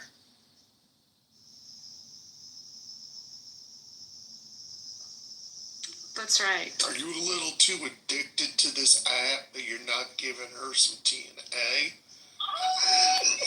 Love. You're not giving her TNA, love. Come on now. We're not going to offend her. Who is GLG? Hey, GLG. Hello. How are you? Good. The house, oh, go ahead, sorry. That was you. I was The just going to house say, of ill repute. Gary Baumgarten's house, Critical Thinking Forum, is the one that's going to stand the test of time, right? Because, I think because of him being in media, he knew that he had to curate his room more carefully based on the way things were going. And, he closed the chat, he moves people down. he did the kind of things that people tried to do earlier on in Clubhouse, but it seems to be sustainable. I'm not saying like in the muff won't last or whatever, but I do think it's interesting. Well, wait a minute. Why are you talking about in the buff? Jeez. In the That's funny though. That would be funny. I'm only But hold on, Dr. J. We're not competing with Gary Baumgarten's room. Oh, I know. We're not. I know. Rational discussion might be competition for Gary, but that's not us. No. I'm not at all competing. I just mentioned the room because we're in this room right now. I could have been in any room. I'm not saying, I'm not even encouraging you to use his tactics. It just occurred to me that, I've seen so much come and go on Clubhouse, and I was thinking, what is it? What's an example of a room that may have modified things that has given some sustainability? And maybe it's Gary's, maybe not. I actually think, this is not disrespect to Gary, but he is very strict. And I'm not going to go on Facebook to join a group to comment on a Clubhouse room for a few reasons. The primary one is that would be identifying me in the real world. Oh, fair and enough. as much as I like my ideas tested, there are malignants and malefactors on the app who would weaponize that. So that's one thing. So I can't participate in chat, and I'm not always available to join the stage. And I find the format pleasing to Gary, but not very accessible. Totally, that's a fair critique. Driver, I can assure you that I am not trying to compete with the popularity or whatever of Gary's room, and I acknowledge his expertise, etc. It's simply the fact that, because maybe part of it is because of the size of the room, but you cannot have a conversation in Gary's room. Maybe that means, just like we're having a conversation right now, and it's a fairly large room. You need to be able to have conversations without all the rancor and all the bullshit. And Gary tends to, he doesn't tend to, he states his opinions, his views, caveated with I'm not an expert and I don't know and all that, but his views are dramatically against everything that Trump has been trying to do. I don't like Donald Trump. I've never voted for him. But I believe we should have a rational discussion, pros and cons, about specific problems and policies to address those problems, and not just the constant harangue against anything and everything GOP and Trump are trying to do. That's why I'm not trying to compete with Gary. I'm trying to offer an alternative for those that would care to have an honest conversation, a debate that is reasonable, polite, non-interruptive, and thank you for not interrupting me or anybody else. That's all I'm trying to do, because I do believe that there are some things, in fact several things, that Donald Trump and his administration are trying to do that I wholeheartedly support. Others, I think he's a total ass. I never voted for him. The way he promotes his policies, his hyperbole, his exaggeration, his lies, all of that stuff, I join with all the criticism that you can level at him. But underneath, there is an underlying, and God forbid I would say it, wisdom or correct perspective on how to achieve some things where America has been in a great significant decline for the last 25 years, and not a single GOP or Democratic president or administration has been able to reverse that decline in the last 25 years. And that's all I'm trying to do. Well, thank you for that. I mean, I value your expertise very much, and I didn't even know you started something new. If it's a new room, I didn't even know. I agree with you. I agree with you on your take on Trump. As far as Gary's room goes, I assume that he would rather have a conversational style like he had initially, but, you know, being in the media, I think he's got to be careful that things don't get out of hand and cause trouble for him professionally. So maybe, you know, so I agree that it's not the optimal way, but it's the best way perhaps that works for him. But I mean, I value your expertise when you're in those rooms, and you also, you know, you engage with people in a very professional and sophisticated way that speaks to your acumen and your experience. So that's what I like about Gary's room, is that, you know, I haven't been in there in the past few weeks very much, but, you know, he's had some high-level conversation, and then he still gets a couple people who may be difficult, is my guess. But I can't say because I haven't been there much. Well, I could just say, observe that right now in this room, you and I just had a perfectly reasonable conversation, and we need more of that. Not all the bullshit that pervades Clubhouse, and I hope that there can be alternatives to that can advance the conversation and, God forbid, advance America's position in the world. Because I believe our position in the world has been gravely diminished over the last 25 years. And I don't see or hear anyone that has reasonable, rational observations about how to reverse that trend. All I hear is partisan bullshit most of the time, in the media, on Clubhouse, and elsewhere.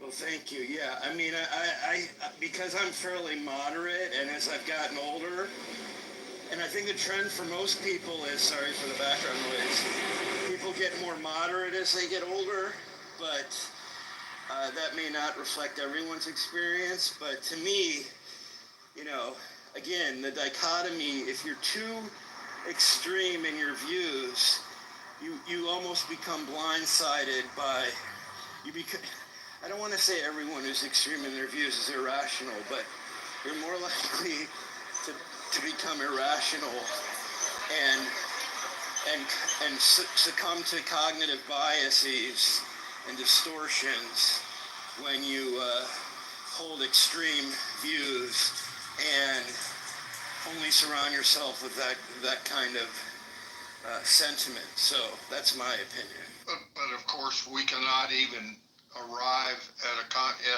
definition of what is an extreme view. We can't. Part of our greatest problem is that we can't agree on what in the hell's the problem we're trying to solve. Well, yeah, I mean, maybe this is one thing to pose to the room, because I don't want to talk too much, and I appreciate the discourse with you, is that, like the immigration thing, right? Maybe in principle, I think that, you know, people who come to this country illegally, you know, are taking a risk. They're taking a risk that some other people chose not to do, right? And there's various reasons for that. At the same time, if you get picked up off the street, if you put yourself in the shoes of someone being picked up off the street and deported, you know, it's like, I guess my point is, I have empathy for both sides, and I have to sit in someone else's shoes or try to maybe understand their perspective. And I'm not sure everybody tries to do that, nor should they, but that's something I've been trying to do. So I'm conflicted on many things. I can only ask you one, I don't want to get, pardon me, Serene, and all the rest of you. I'm not trying to dominate here, but I think one of the first and best contributions that Trump made to the well-being of the United States is to stop dead in its tracks the flow of extraordinary and rampant illegal immigration, illegal flight into our country. Any nation in the world needs to protect its borders. And part of that is people don't enter your country without legal permission. And if you violate that, I mean, we can argue about what legal permission should be and whether we should be much more open in allowing people to immigrate into our country. That's a legitimate debate. But to stop the rampant illegal mass, illegal entering our country without permission is something that Donald Trump achieved. He achieved it within about 2 or 3 months, and all it took was a change in who was in the White House. And, at least on that count, I'm not arguing about ICE. I'm not arguing about what we're doing now. I'm just saying that closing down the valve of rampant illegal immigration was a significant achievement, and I applaud him. And I could give other examples, but I won't elaborate on them. But that's just an example. And I don't disagree with you. I think that's well said. You just explained the complexity of the issue, but it's poisoning the well. It's one thing to let people in if everybody's happy. It's another thing to let people in and get feedback that people are in this country, our own citizens, are starving, trying to find jobs, what have you. That's a real valid concern. And I think you handled that issue really well. But I think what happens on Clubhouse is people run with labels and they don't get farther than a blurb. Thanks, or an explanation. Boy, do I agree with that 100%. And I'll stop now and turn it back to let you gals worry about it. Well, we have a new poll. Male chauvinism, but my God, what a great discussion. And we weren't trying to crap on each other. I really appreciate that. Thank you, Anson. Likewise. So there's a new poll because I am curious about this because I saw a recent study, and let me see if I still have it in my 103 item collection of my PTR album. I might have recently deleted it though. There was an article about should Democrats recognize the successes of the Trump administration? Would it be better for their party if they acknowledge the things that are going well? And I don't know if I still have it, but the number was striking. So I'm going to have to go into my, looks like I have to go into my photo album on my phone because I must have just deleted it. But there was a high percentage of people that recommended the Democrats give the devil his due. Because what happens if you don't acknowledge the legitimate things that are going well, then when you're criticizing the things that aren't, nobody hears you. It's the boy who cries wolf. And that's a huge problem because liberals are very good at spotting fires. And so it would be beneficial if the significant dislike of Trump didn't interfere with your ability to see the bright spots.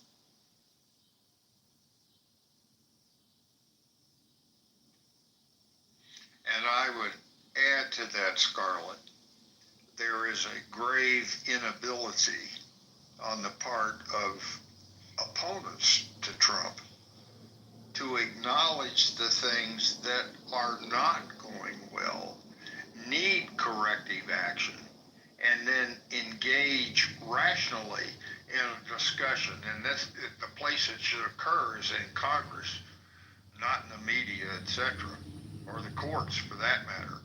But that's what Congress is for, a deliberative democratic process. What is going wrong? What is going well? And democratic decisions as to how to advance the good and retard the bad.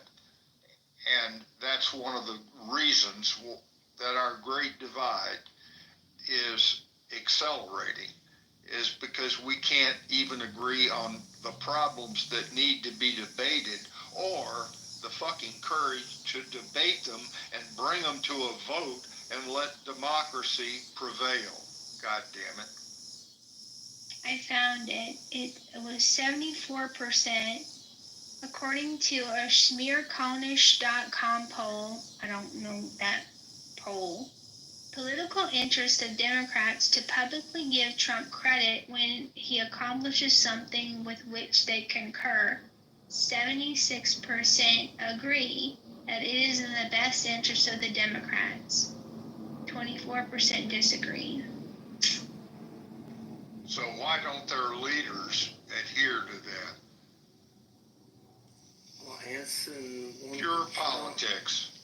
One of the challenges with that is that it would be good for the party, and it may not be good for the individual politician. And they're always going to opt for what's good for their political career. So there is a problem. And the leadership in the Democratic Party is hell-bent on opposing Trump at every turn because it advances their career. Hakeem Jeffries, it advances his career to be polarizing. So, yes, it would be good for the party. It would be bad for the individuals in office in the party.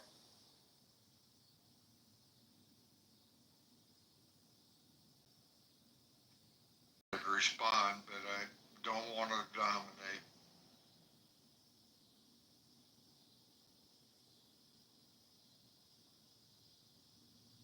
Anson, go ahead. Nobody else is. You can if you want to, but after this, Anson, did you get flour?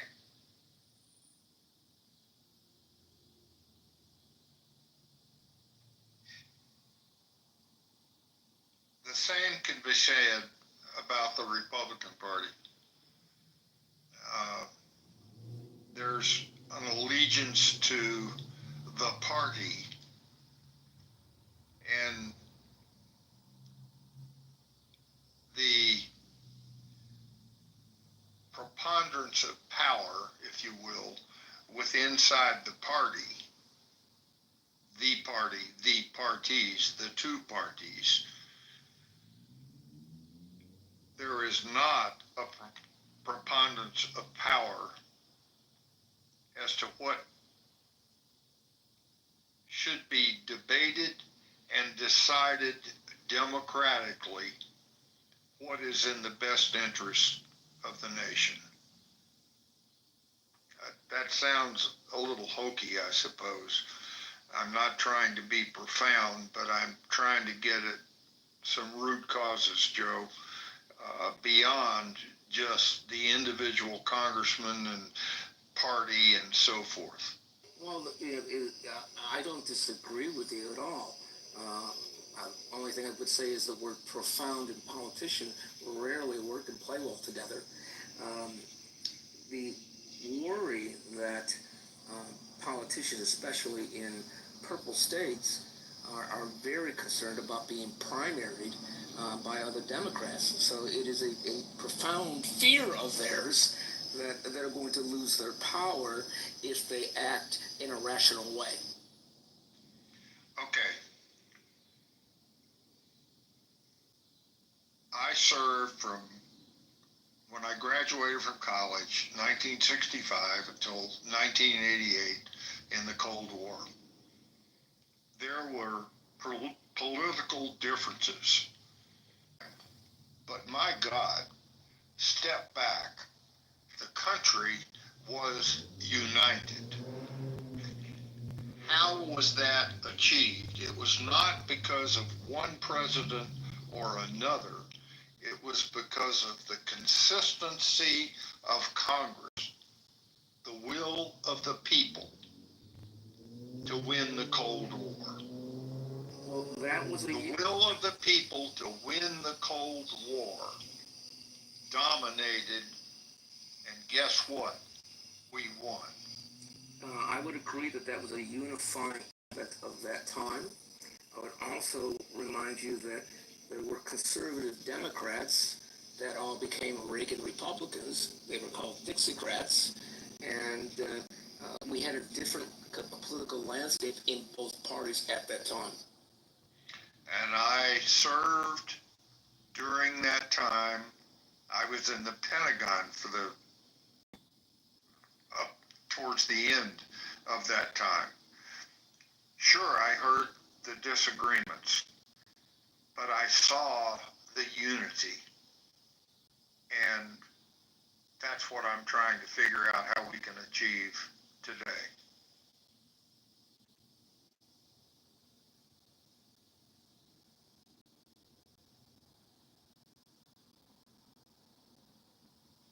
A little different from between can men and women get together. Sorry to change the subject, lady. No, it's all right. I did find this video about an election being won by a gentleman who was putting lots of ballots in the ballot box. And I know some states ballot harvesting and collection is legal, and I'm still interested in this. Link is in the chat.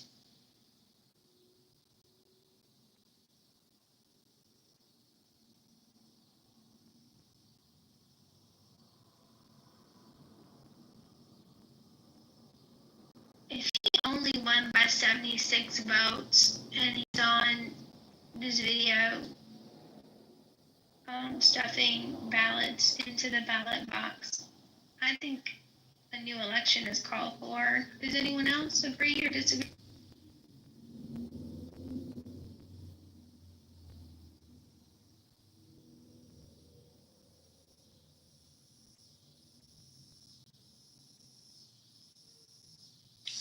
I agree. I had to go look at the clip. So yeah, if he is, hold on, let me go back to the clip.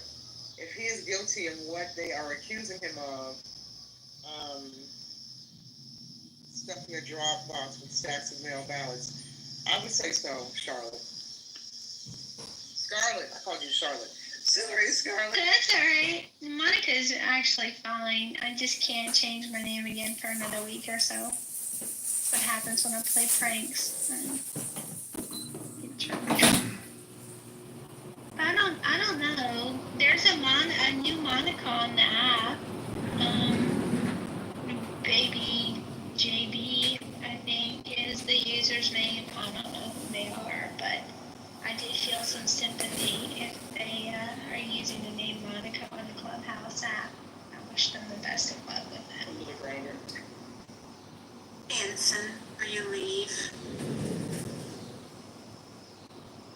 I'm sorry. I didn't mean to be muted. I was responding to a comment in the chat. Oh, no problem. I just wanted to tell you before you leave, I've got a message for you from Mac.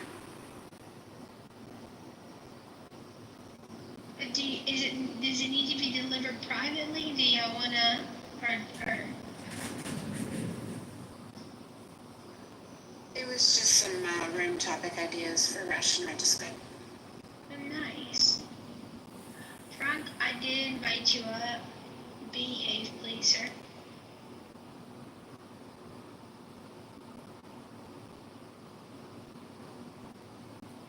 The comment that I was responding to a comment that I was responding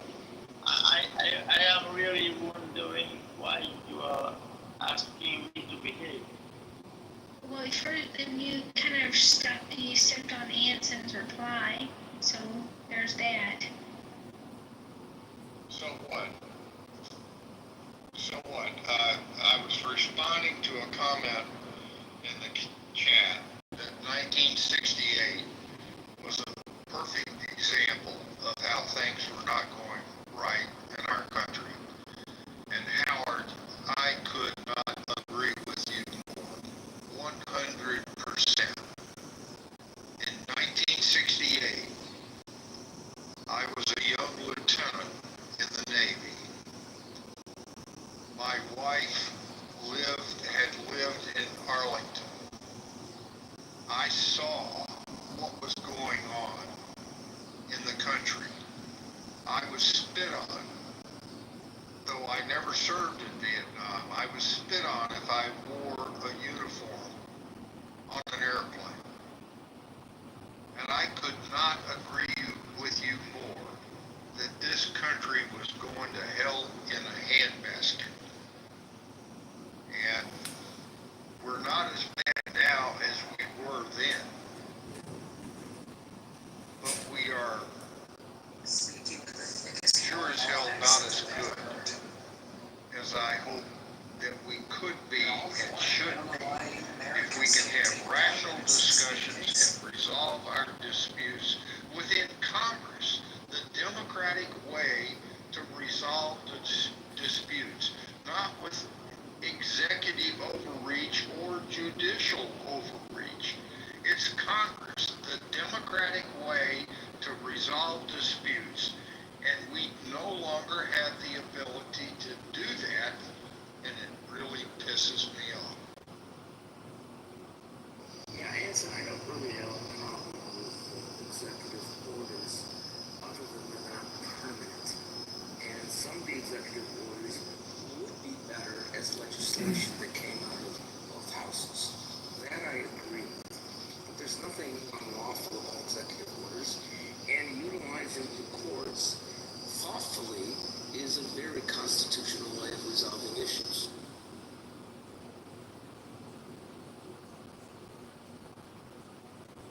The problem is, it takes too long. The democratic process, as Churchill said, is too messy. And in today's world of unbelievable information exchange, it becomes a crisis that has to be resolved now rather than allowing the democratic process through Congress to democratically resolve the problem, the legal problems that we have. If they could write laws that were specific to the point and fix something rather than vague bullshit that is left to the courts to try to untangle. And the courts then become political in trying to untangle them. That's part of our problem. You know, I'm sorry. No, you're right. I apologize. I'm not trying to preach. No. It's always God bless you all, and my opinion, well, never. Anson. Well, I just wanted to push back a little bit. I know maybe you have to go, but I understand this could be a discussion for another time. No, we're having the discussion now, and it's perfectly fun. Oh, I was just referring, I don't know if he has to go. No, I'll sit here and listen to you, Dima.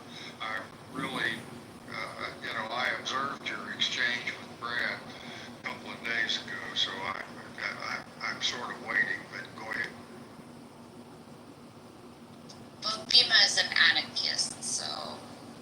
But she also at the same time likes to pull the legs of bugs. Baby, why do you keep she saying likes to that? pull the Wait, legs why of are you bugs saying that? That's because so they're weird, non-lazy. baby. Baby, do you understand that that's weird?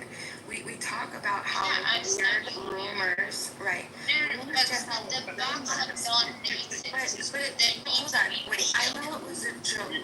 I know you're saying it as a joke, but I would never do that. When it comes to right? Jesus, this is great. No, you're fucking crazy lady. Baby, I don't know why you keep saying that. That's not true. Why do you keep saying Because I noticed that, and I think it's Hold on, you noticed So I think, what? hold on a second. I never said I know you're legs very off of a bug. concerned It's about weird. Hold on, guys. right? Let me, hold on a second. I don't want to start screaming If over you're you. willing to pull their legs, Where did you get that from? There's a lot talking. There is a lot talking. Whoa. Beep up for a second. Go ahead, Dr. Troy. Anson and I just had a delightful discussion about engaging in diplomatic discourse about topics that we may or may not disagree on.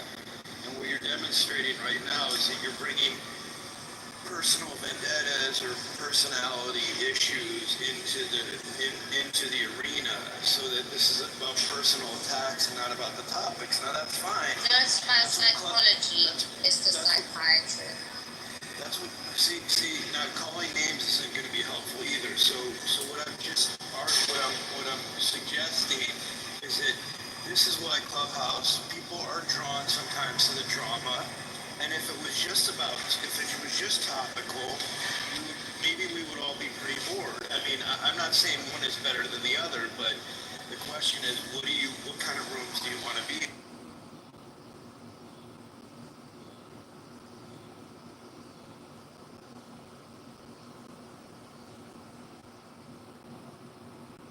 Dina, did you want to go ahead and address Anson?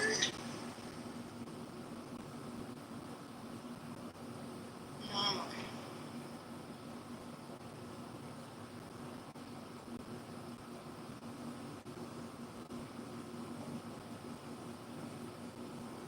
I mean, I personally, for me,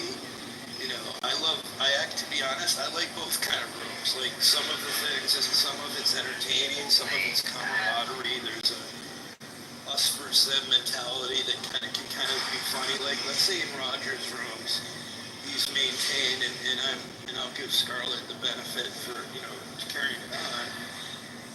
These are rooms where people have all kind of gotten heated and stuff and excited about topics. That's okay. And then there's other rooms where people,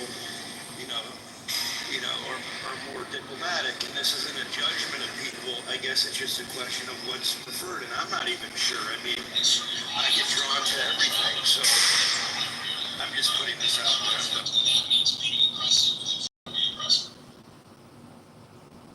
Yeah, and also, Anson, I'm not sure what the Brad comment was about, but just in case, because I don't want to assume, Brad, for whatever reason, he doesn't like me, and he hasn't liked me for a really long time. I never address anything to Brad. Brad attacks me unprovoked. You can ask pretty much anybody, and he's done this for the entire Hold on, Frank. Thank you. So I just want you to know, I know that you may like Brad, and I'm not saying don't like Brad. I'm just saying that Brad has an issue with me, and I don't speak to Brad because of that. For whatever reason, he has issues with me. So if you saw a situation, it was a self-defense, and it was probably one of those moments where I was absolutely exhausted by constantly being attacked, constantly verbally attacked and accosted, having nothing said to Brad ever at any point. Like I don't talk to him because I understand, and it's just Brad. He's very predictable. I understand how he operates, and I'm not interested. Well, he's very I'm just consistent, no? Yep, but people Brad, stuff like you do. Brad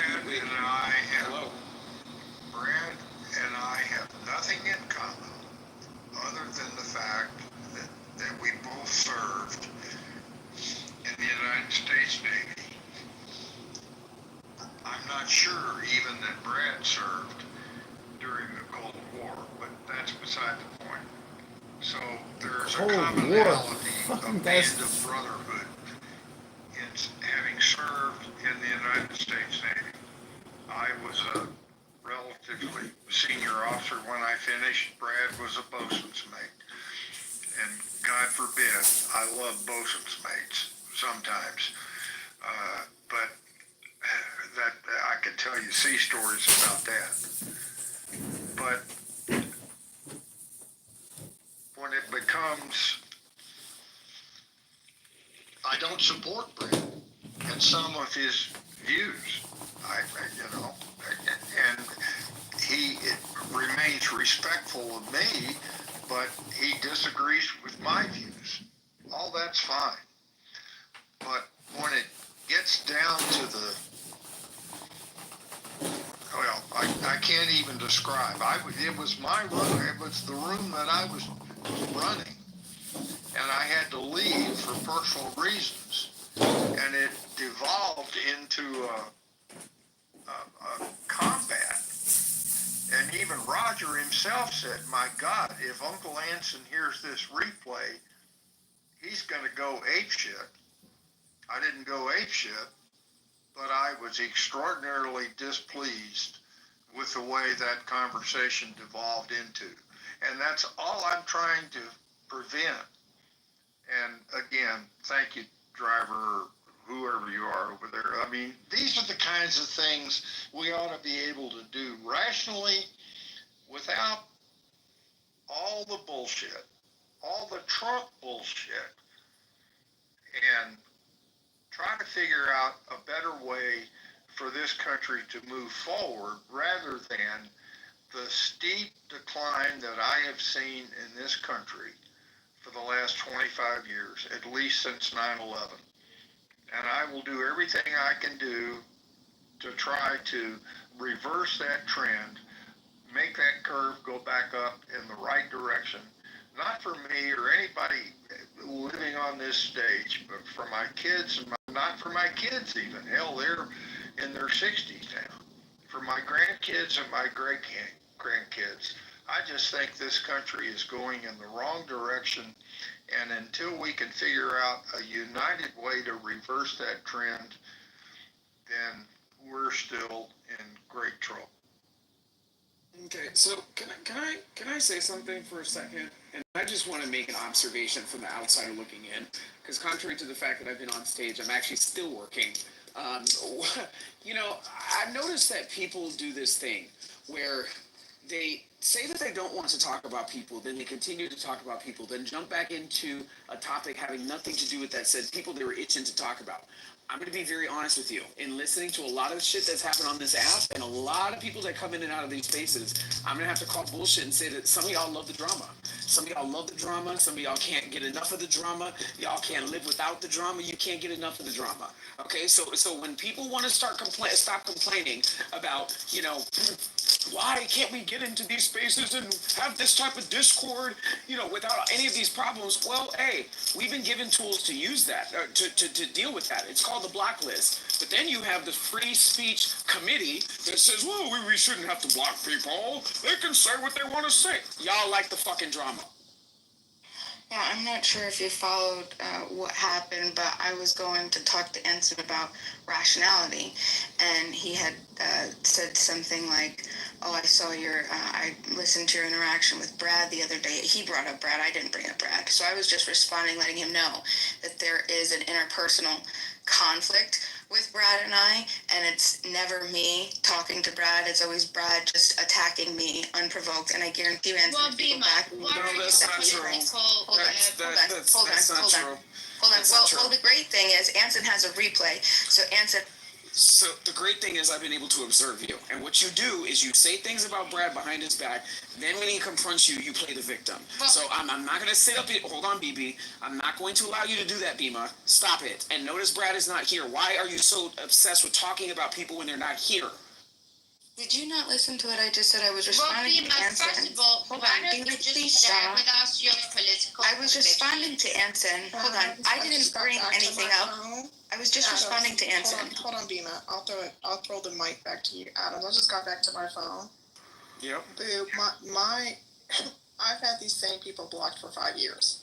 So, I mean, and they, I don't even want to say anything because I feel like a room will be made if I even mention, anything. But, my point is I've had them consistently blocked for 5 years, and they're going to stay on block. So I don't ever hear you complaining though. Like I never hear MG having these type of complaints because quite frankly, I don't believe MG has these problems. But she do. Okay, can I, Yeah, go ahead, Ensign. all right. We were having what I was hoping we would have, a rational discussion about, hell, I don't even remember what the topic was. And I had to leave the room. That does not mean I am some super moderator bullshit. It just means we were having a great discussion. I had to leave the room. Roger stayed there, and he sort of stayed in the background. Because I asked Roger, I would like to have a rational discussion room rather than all the bullshit. And he said, I'll help you. And that's the genesis of that room. Thank you, Roger. I appreciate that. But I did not, but at any rate, we were having a rational discussion. I thought I had to leave. And then I came back several hours later after the room closed, and the bar fight that went on in that room, I'll guarantee you, if I had been in that room, I would have I don't even know how to kick people out of the room, but I'd have kicked both of your asses out of the room because you were so far beyond what I was trying to do in the room. So I'm not going to pick a fight and say Brad was right and you were wrong. I'm going to say, Brad, forgive me, but you and Dima went so far off the rails that you would have been in front of the green table with me and it was called a captain's mast, and I would have docked your pay, docked your rank, and told you if you ever do it again, you'd be going up for a goddamn court martial. I mean, forgive me, but both of you are wrong. Anson, you're very kind and you're very naive. But I think when it comes to Beamer, naive. Why don't you share Stop. political Please stop talking. Please stop talking about me like that. Just stop, BB. I'm done with you tonight. I'm done with you tonight. Political stance. Stop. Anson, I just do believe that during discussion, and I'm curious because I love the fact that you want to have a rational discussion room. That's definitely, I've been a part of them since I've come into this room or to come into Clubhouse. That's why I was invited here. I've never had a problem outside of a very few select people, okay, and it's constantly those same select people. Now, my question to you is, if you were in that room and we were having a discussion and I had given my submission and then somebody else began a personal attack on my character, would you have stopped them at that point? Yes. Excellent. Thank you. That's all I need to know. And I can't wait to have a rational discussion room with you again, because I can guarantee you and I can promise you that I'd never use any type of circumstantial ad hominem or ever insult or attack anyone verbally or accost them unless I was defending myself. So that's all I wanted to hear. Thank you. And I apologize that the room dissolved into the way it did. I'll take responsibility for defending myself the way that I did, only out of respect for you. And I know that if you were there, you would have, just as you stated, you would have stopped the initiator, and that's all that I need to know. Again, both of your asses out of the room. Thank you, Anson. Because again, she likes to play the victim, and I'm not trying to gang up on you, Bima, but you take this perception of least resistance when, again, you're not defending yourself when you've been attacked. You're defending yourself after somebody came at you with you flapping and running your mouth because you like to talk. And that is the reason why the man keeps coming after you. Anson has a recording. Anson, if you believe and value truth, I encourage you to go back and listen to the recording again. I don't even need to, this happened, I don't know how many, a week ago now. It was on education. I can guarantee you right now, without even listening to it, if you listen to it, my submission was purely on education. That's the only thing it was about. And as soon as I stopped verbally attacked by Brad, as always, because that's always what happens. My personal character is attacked. Now, all I'm saying because to you you is, keep talking about the man while he's not present, like you're doing right now. Hold on. This is the whole point. Well, first of all, do you think that that's fair when I was responding to No, Anson? you have the option So to I not shouldn't be engage having a conversation with Anson. Bima, you're using it as an excuse after Brad again. This is what you do. This is circular behavior. That's crazy. I'm telling you, this is a pattern. You're right, it is crazy. It is crazy. You're saying that I should respond to Anson. To excuse her own behavior. Right, okay. We're talking about two of the biggest drama queens on this app. One, Adams, who constantly uses a big mic, came into the room the other day. We're not bringing other students' drama into this bit. Of course you wouldn't want to. What was the topic of that room? Go ahead. Remember? Hilarious. Well done, Adam. Bima, what was the topic of that room? Was it the history in the making? Is history being made today? It was about education. The one about education. May I say one thing? I'm new here, and I joined the room because it said common sense on Clubhouse, and I'm amazed that none of you can recognize the principles of judging not, and not judging other people and condemning, we have to learn that everyone is different. Everyone is coming. I think the room needs to take a big break. I was coming to talk about the presidency and how I think we need to overthrow the government calmly. But I was just astonished at the room, and I just ask all of you to take a breath and to continue the discussions. I'm just a fly on the wall, but I just ask you to judge it on. Fantastic. And again, I'm hold on. As a person participating in that conversation that you seem to have a problem with, thank you very much for your unsolicited morality advice. Would anybody else like to speak? No problem, anytime.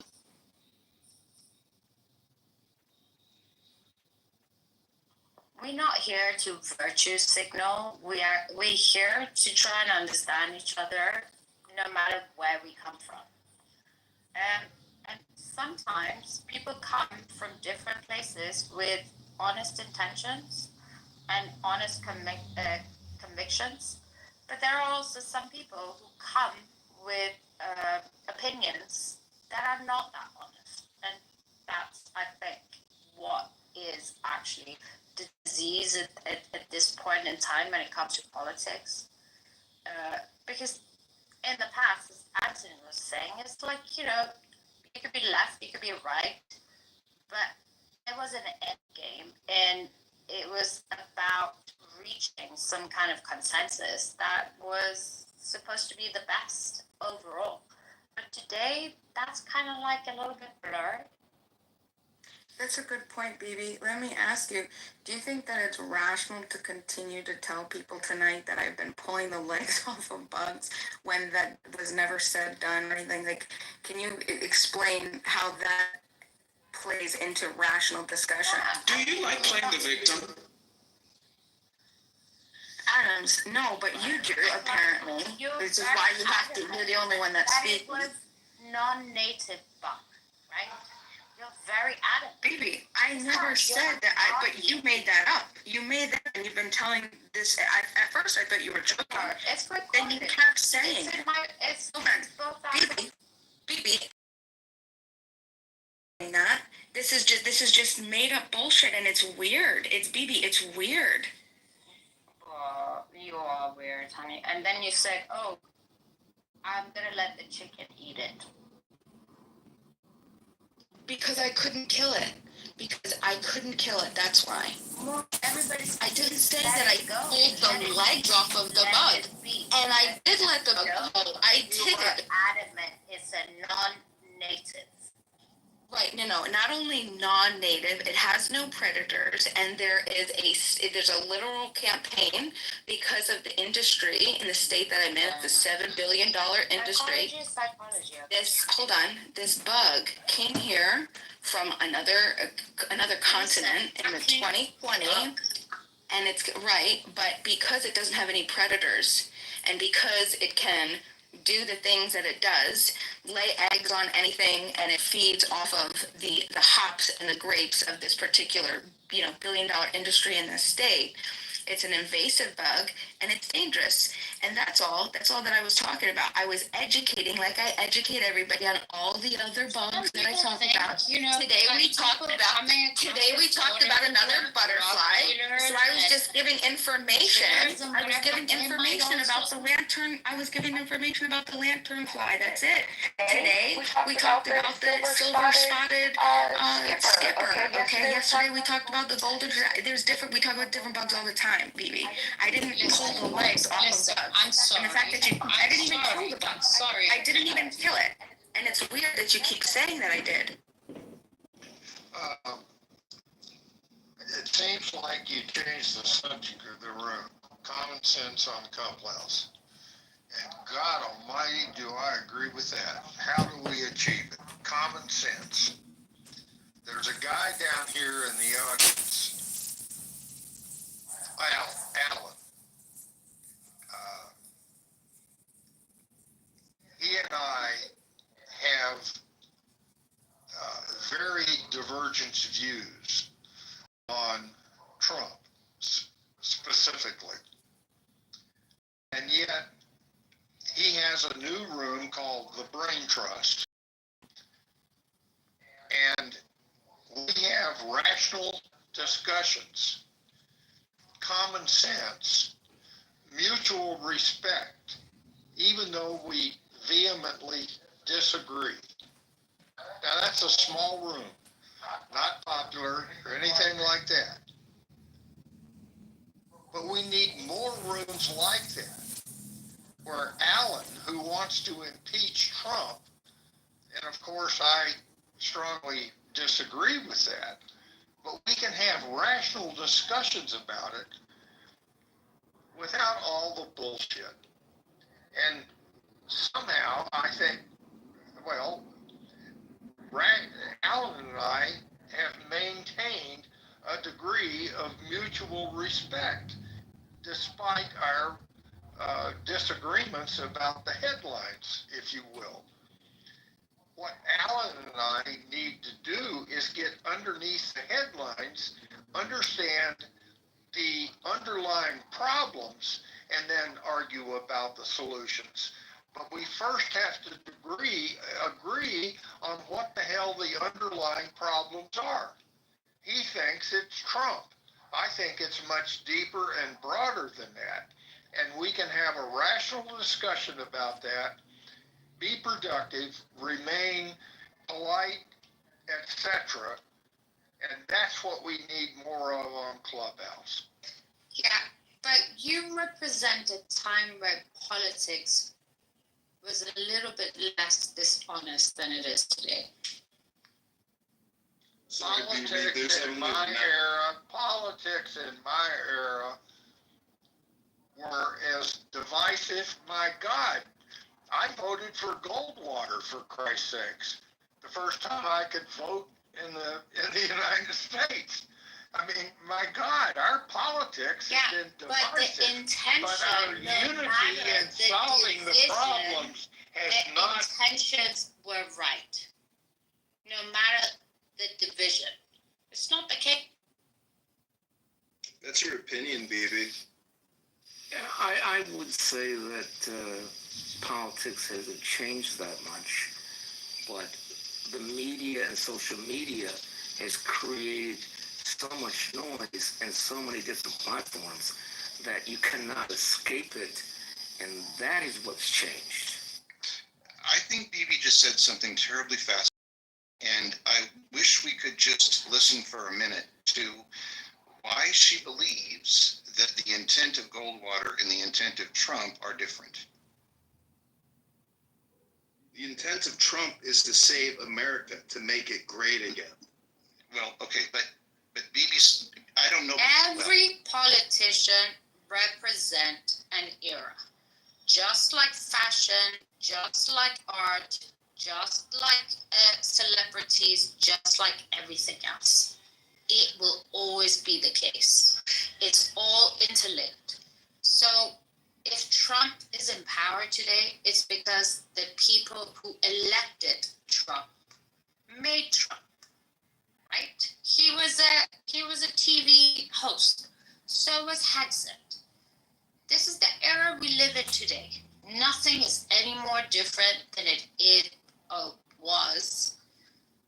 The only thing that's changed is, I don't know exactly what that is, but there's more. Nothing's new under the sun. There's nothing new under the sun. Everything that is has already been. Your opinion just sucks. That's the problem. And therefore, oppositions also have to be more ruthless within the way they perceive things, the way they talk about things, the way they express things.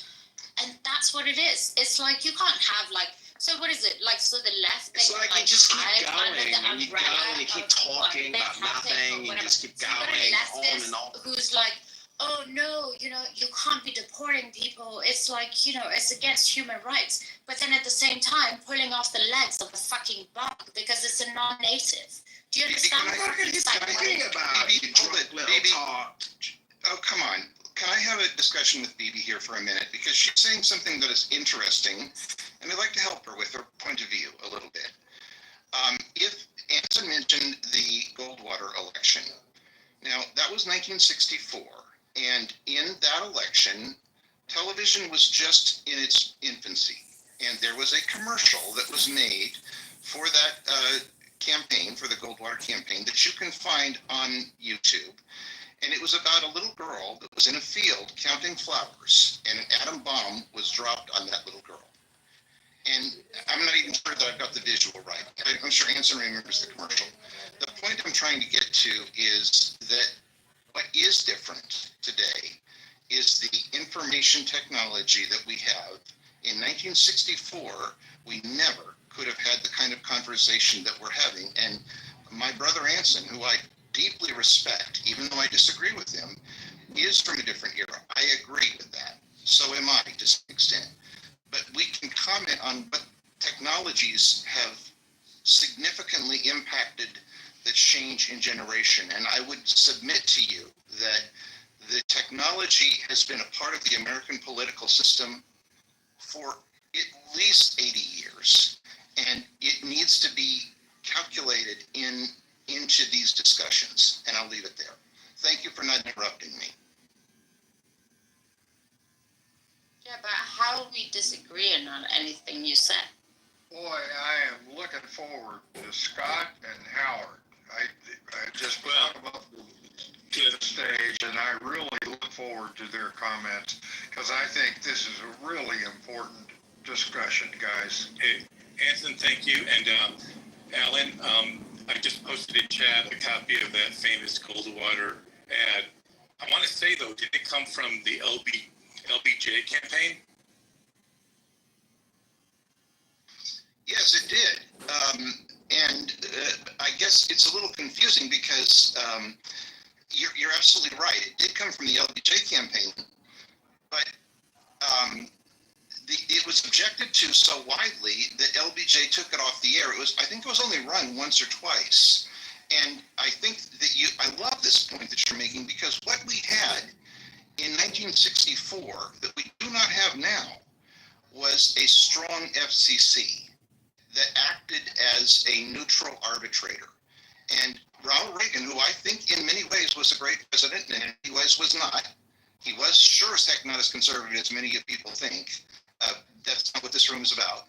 But he tore apart the FCC, and I think we are suffering greatly because of it. And thank you for posting the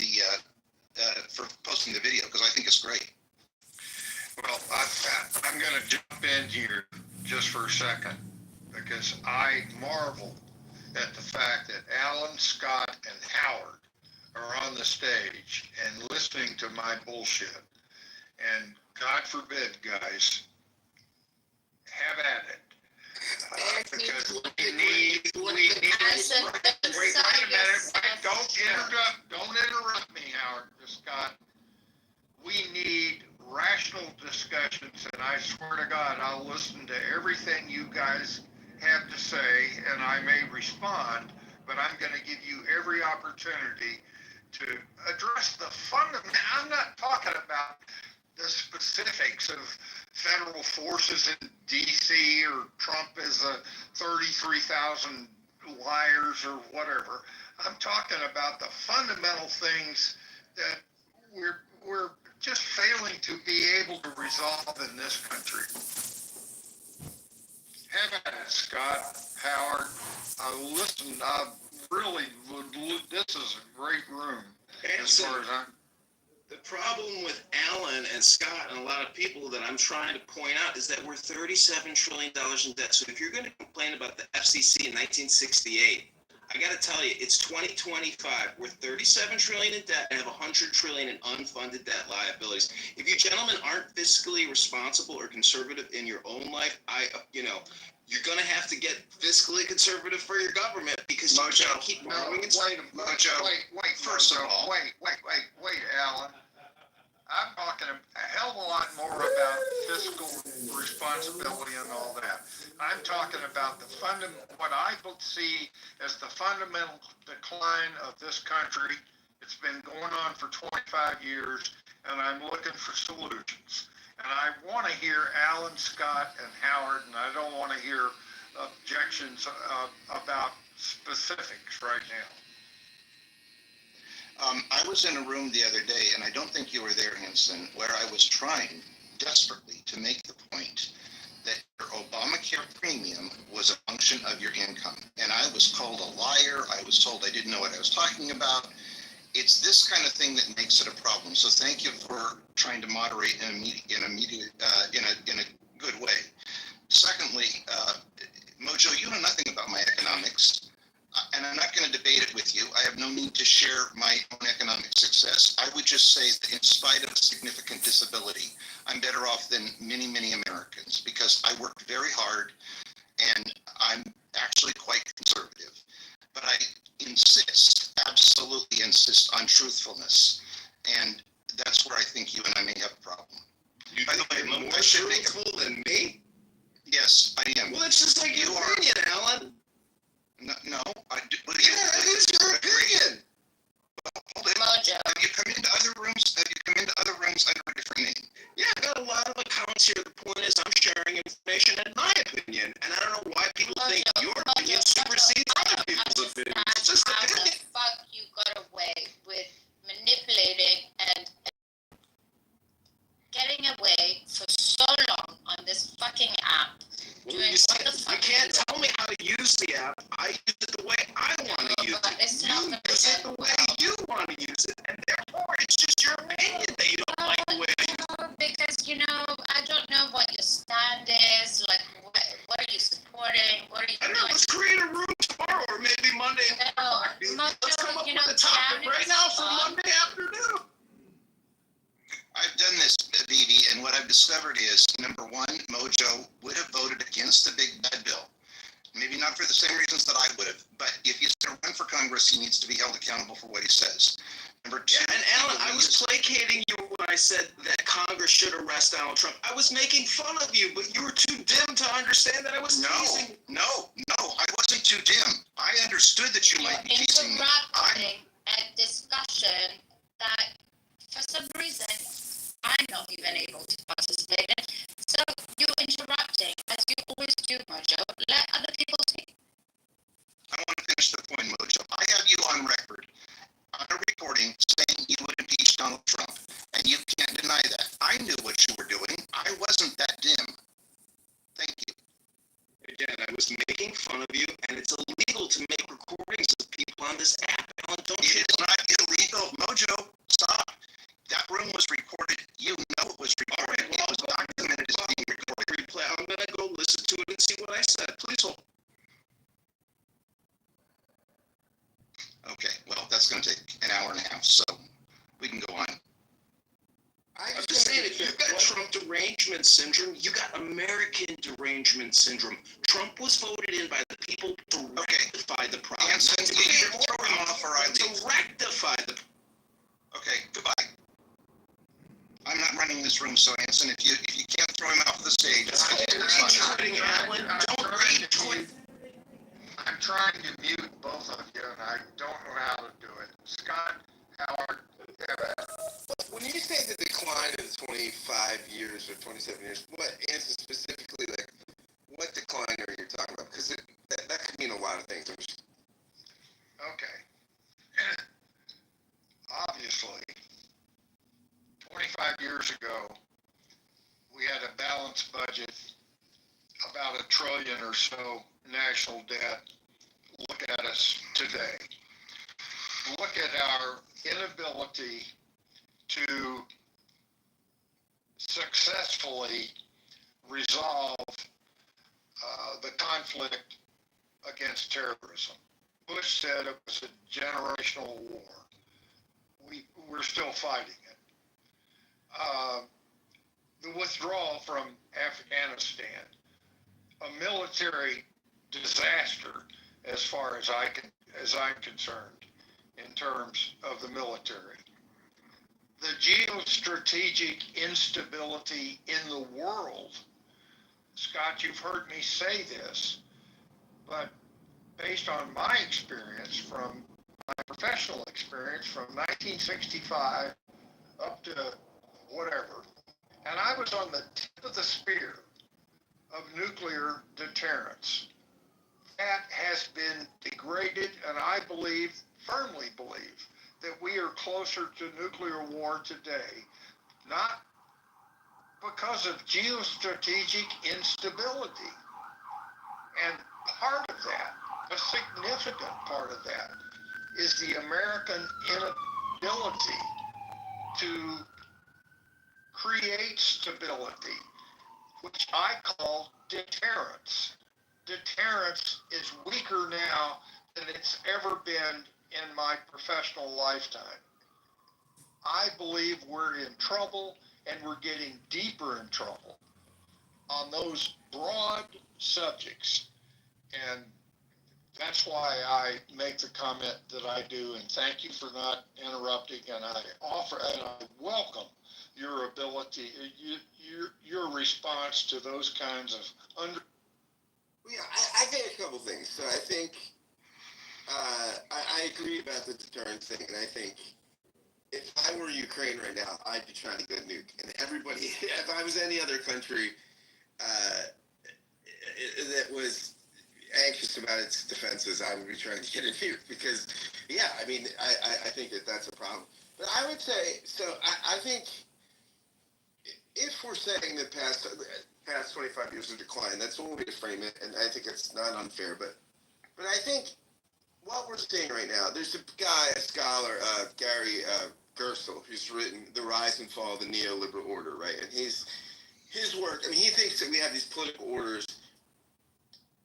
The last major one in the 20th century, he thinks, was the New Deal, right? New Deal liberalism. And what you have when you have a political order is it annexes the opponents, right?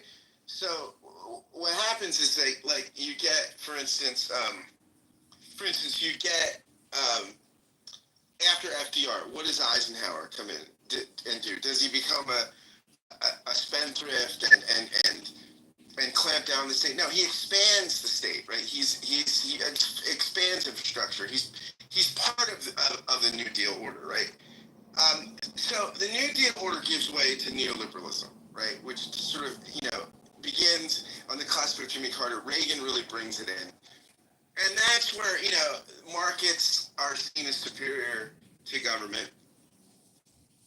It's here, and it includes, that's a new order because it's sort of, you look at Bill Clinton. Bill Clinton is much closer to Ronald Reagan than he is to FDR, right? I mean, that's, the era of big government is over. I mean, that sort of thing, that was the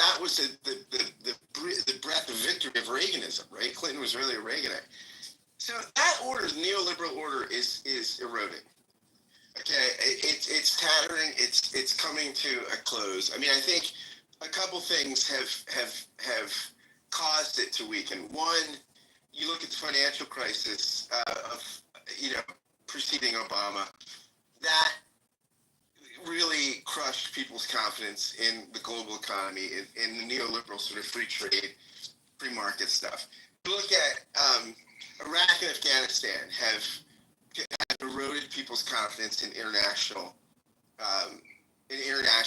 and international agreements and sort of international law and international interventions, right? And I think also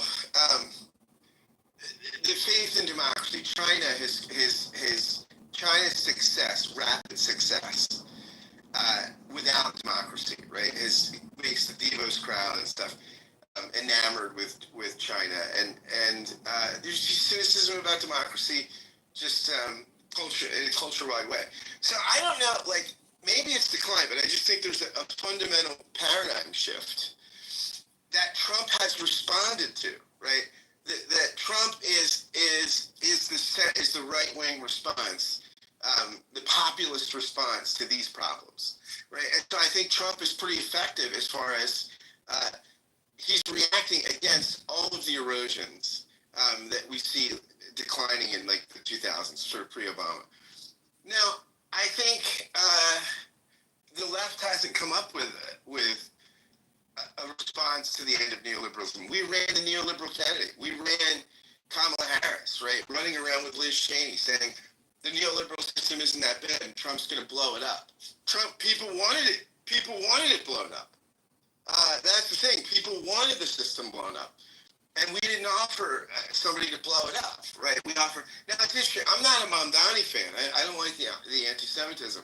But he is closer to the sort of response to an erosion of neoliberalism, right? So how do we sort of get the deficit straight? People don't care about that. I don't know that it is possible because nobody gets votes on it, right? Nobody has the political will to do it because it's not what people care about. People care about, now again, we might want to say that they're concerned about prices. They're going to be, that stuff's all going to be bad when the inflation skyrockets and all that stuff.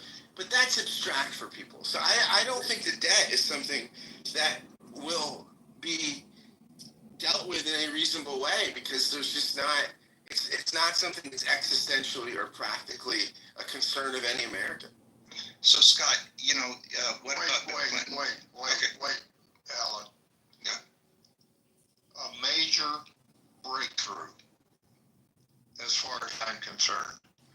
Scott seemed to agree with my assertion that American, whatever you want to call it, social fabric, geopolitical influence, whatever you want to call it, a debt deficit, America has been in decline for 25 years or more. The question is let's accept that agreement. And that decline has occurred over how many, Republican and Democrat administrations. There is a fundamental problem in America that we need to address, and it's not going to come from a Democrat administration or a Republican administration. The fact that we have a blip and we have a recession or not a recession, or things change, interest rates go up 1% or 5%, there is a fundamental decline in America.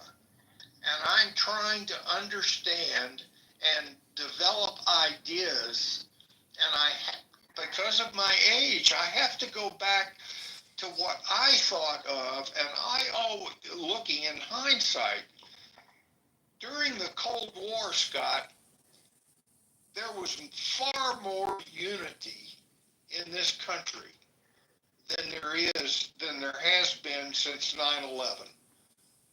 I firmly believe that. Why? And what can we do to fix it? Yeah, I think that the advantage you have in the Cold War, right, is have an enemy, right? And you have an ideological enemy, right? There's a way of life that is so opposed, and with a chief competitor, a superpower, right? We had a superpower rival, which did bring the country down.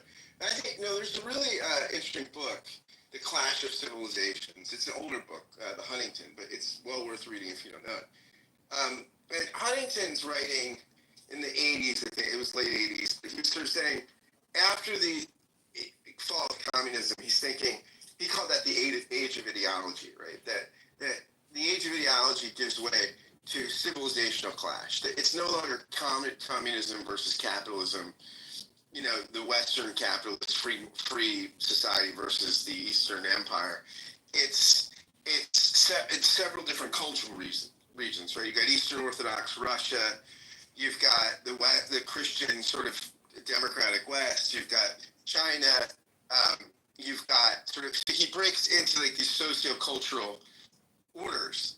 And he says what's going to happen is all the conflicts will be in the border regions. He predicts Ukraine in the 80s. He's like, because Ukraine doesn't exist in this sort of Judeo-Christian West, the Catholic Protestants or West, or the Eastern Orthodox Slavic East. It's on the border. So I think with the civilizational conflict, it is tougher. Also, I think we're pluralist multiculturalism makes things harder. It's interesting when they do studies. There's a study in England.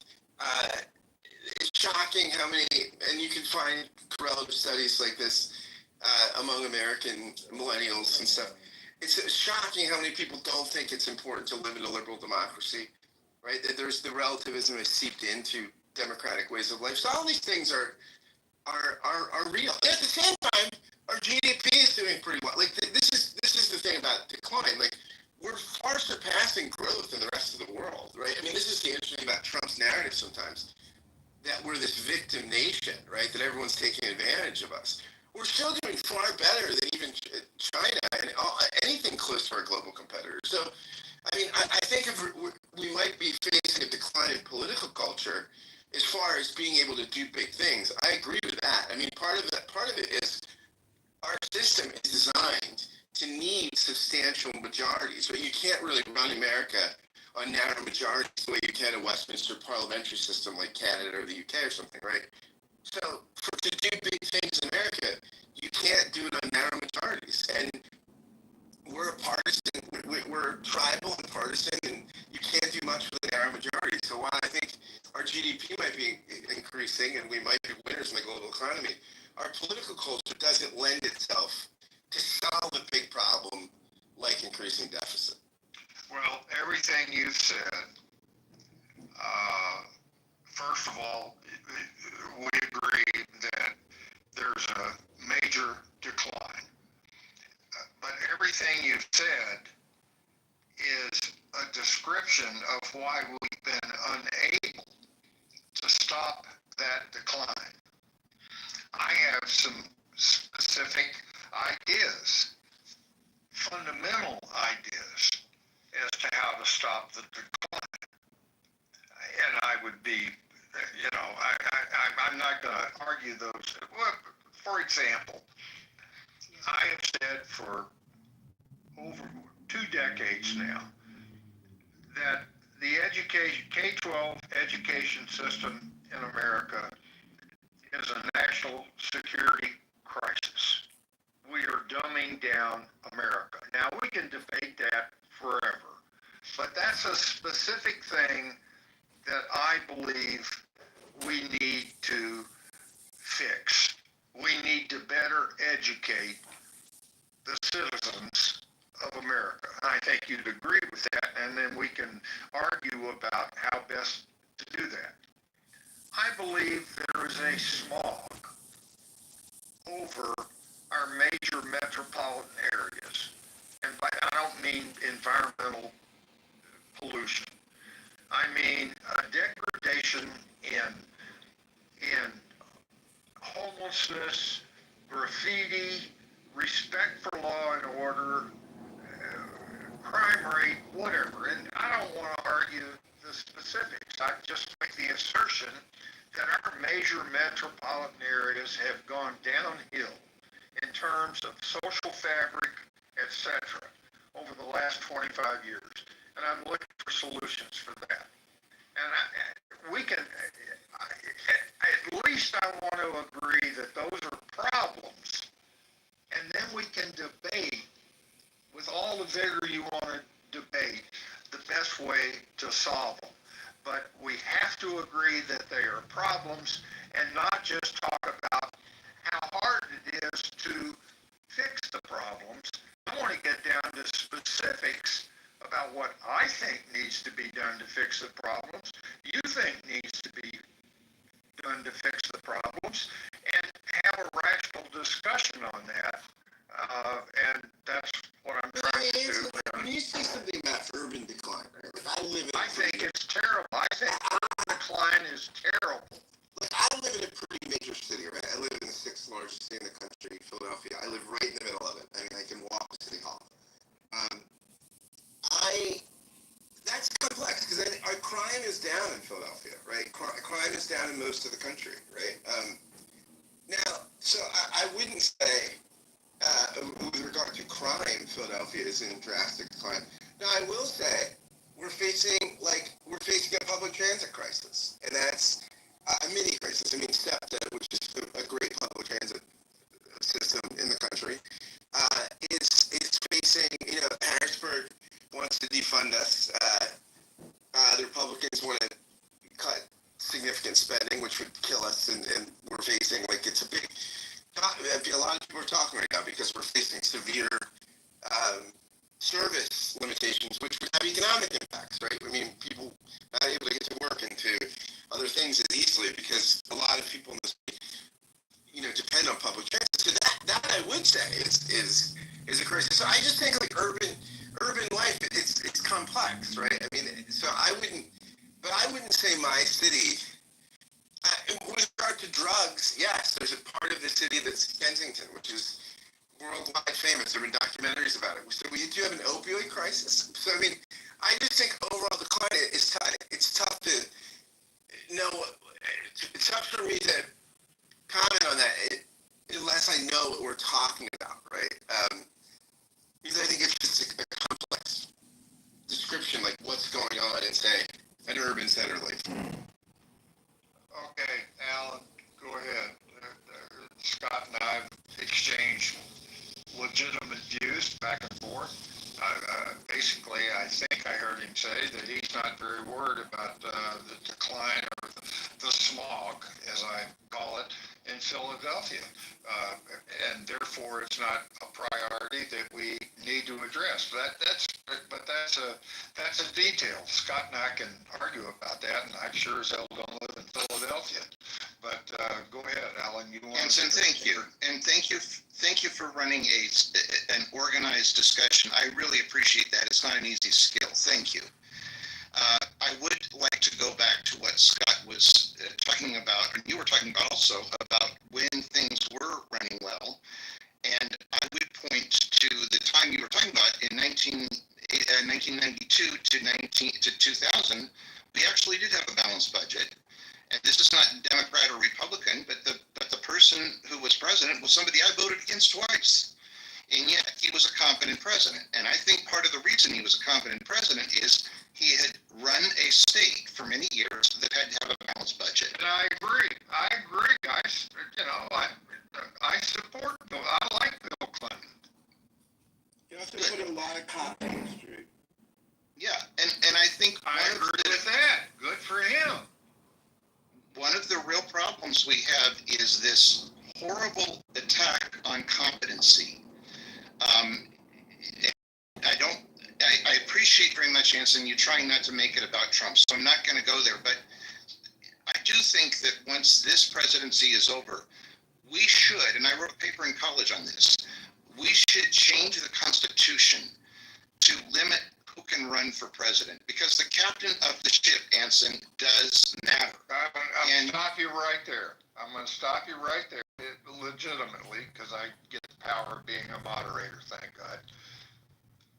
You and I absolutely, if I could if I could point to the most basic fundamental reason I think America is in decline, it's the lack of competency.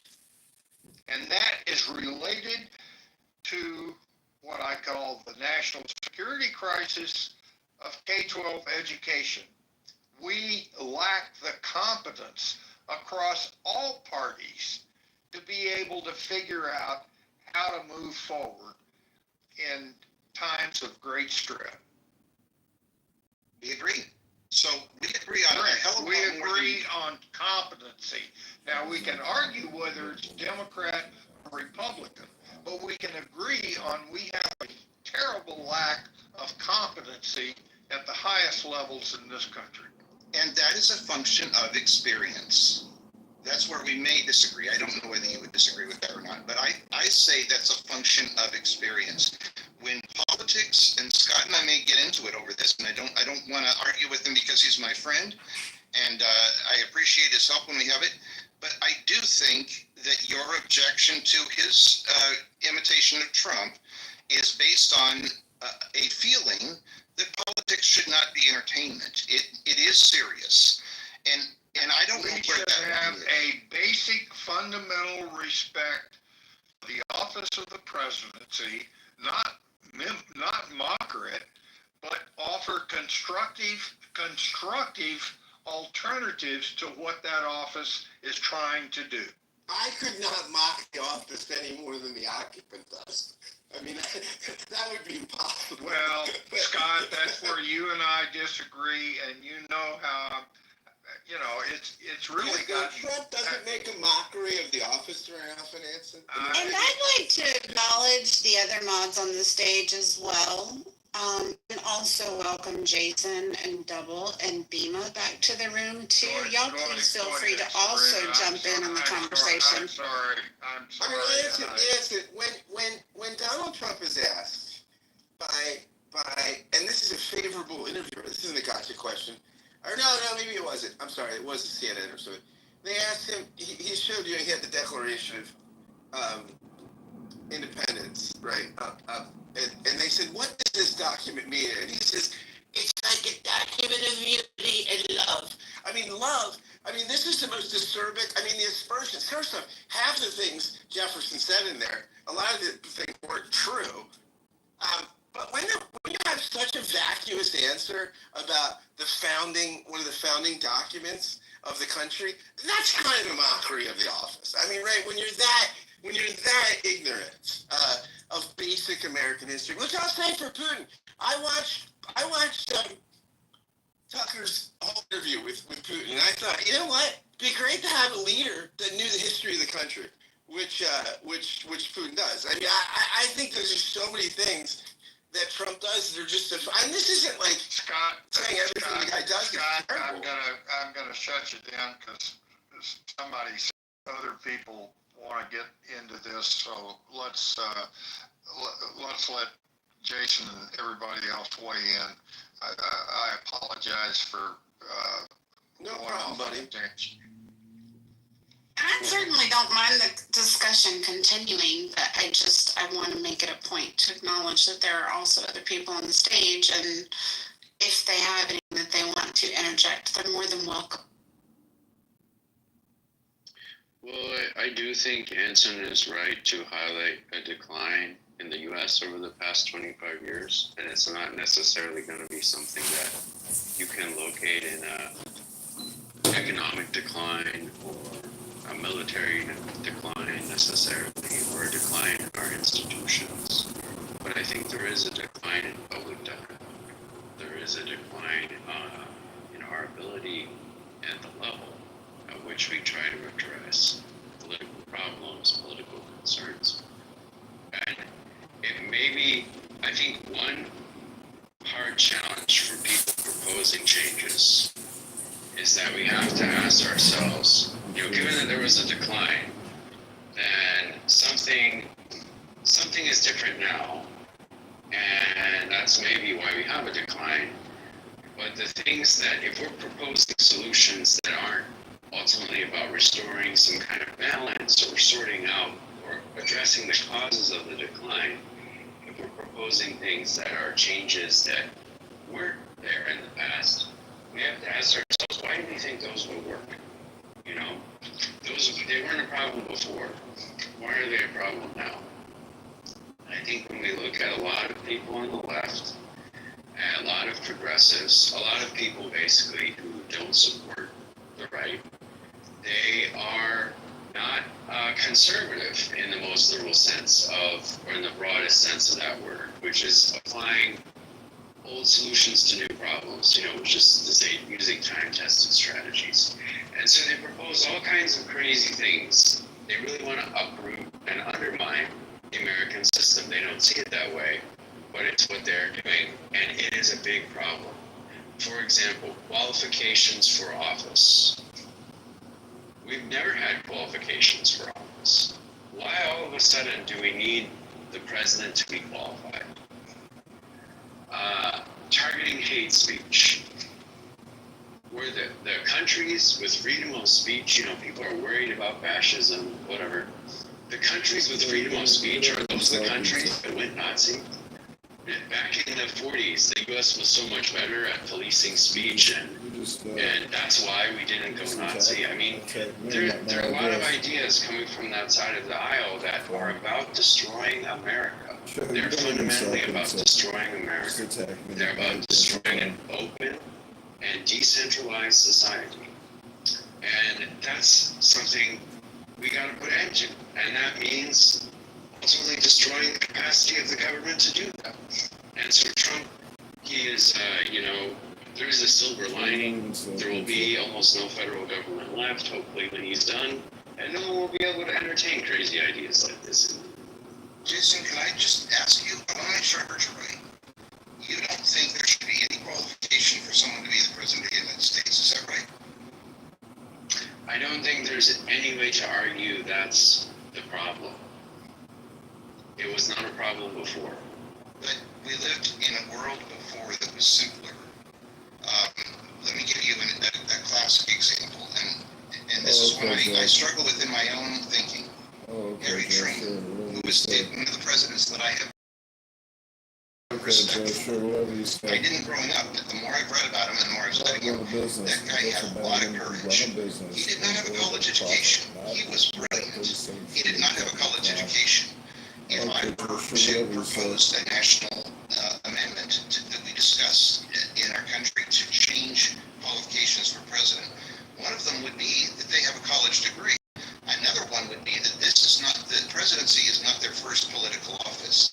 So I don't want to make this about Trump specifically, but I think if your point is that we shouldn't have qualifications to be the president of the United States, other than that you're born in the United States and you're 35 years old, I just disagree with you, and we can agree to disagree.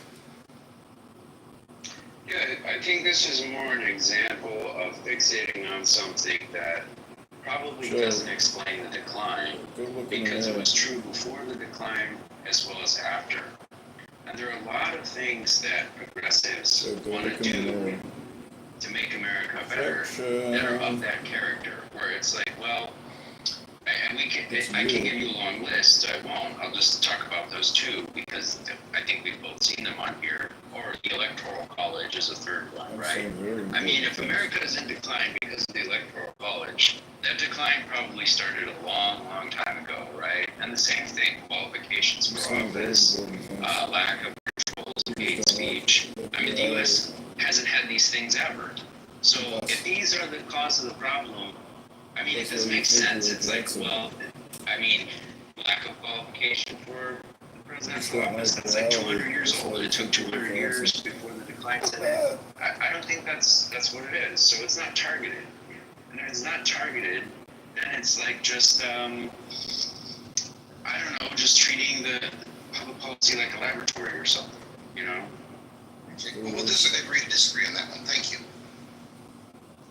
Oh, and Anson, just before I close my mic, I don't ever want to argue with you about whether we're in decline. I think Scott and I would agree with you, I think, the other day in the room. Nobody disagreed with you, so we have to establish that point. The question is what to do about it. Thank you.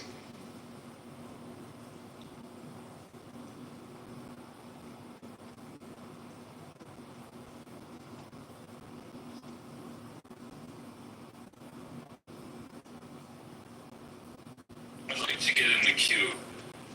Yeah, go ahead, Double. I mean, I think a big issue facing not only the United States, but also many Western or actually just developed societies, with the one exception of Israel, is below replacement fertility rates. How can this be addressed in the 21st century? I think we should be looking to men like Elon Musk. He is quite a fertile man, and if we actually dig in, a lot of it's not public or not well advertised. Some of the strategies and technologies he's employed to himself have a fairly high fertility rate, actually extremely high fertility rate. He's well into the double digits, he may already be into the triple digits, and we can expect certainly within 10 years that he'll be into the quadruple digits. He will be the most reproductive man in history, exceeding Genghis Khan. And so I think we should sit with that. People are laughing, but we should sit with that and we should think about what is he doing correctly that the rest of us are not even thinking about. At the moment, he's unable to be public about it because it would compromise too many of his business interests and political interests.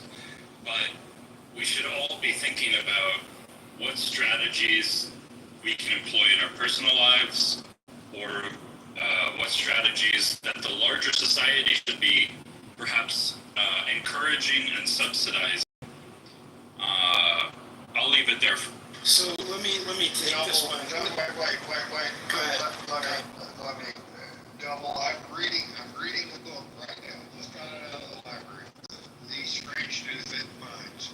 It's how AI learned to talk and what it means. System for family and everyone's more than, oh my gosh, if somebody in Detroit goes to hang out and say, oh, drugs are so bad, oh my gosh, it's another drug industry, But it was actually the same, thing. But it's just it's just viewed differently. It's viewed as very sympathetic, and the family is, more things. And same with addiction too, actually. People, I never thought, Jimmy, you were saying at the beginning, you have a friend. I never Celebrity of the decline of the social fabric of the world. For that Respectfully, Ensign, I don't think you properly looked at the demographic data. I'm just quoting the book by a pretty good author, so maybe I'm wrong. But world population has gone up at a hell of a rate. Yeah. So I'm not sure it's so it sounds like it's going to be a boring in many ways. Solution to our world even. I think recycle stuff. You can't I agree. So in terms of genetic drift and genetic shift, this notion of the progeny of someone who, arguably has some psychopathic traits. I could do that kind of shit. And then you call me all kinds of really stuff with, that was the C-suites who are psychopaths. We are now focused on each other tonight. Raising dozens of children or creating them, quite frankly. I'm in a bit of a loss for words because this is the last thing we want. It's like you want to outbreed the Trumps and the Musks, right? These are people who bring with them DNA. It's like junk DNA. It's not junk DNA, but we don't want that in our genome. We want to dilute that. So I just think it's remarkable that we would use Musk as a model. Of course he wants to have as many progeny and offspring as possible. That goes with his personality disorder. So I think we just need to rethink the notion of virility and what it means to add his chromosomal DNA to the gene pool.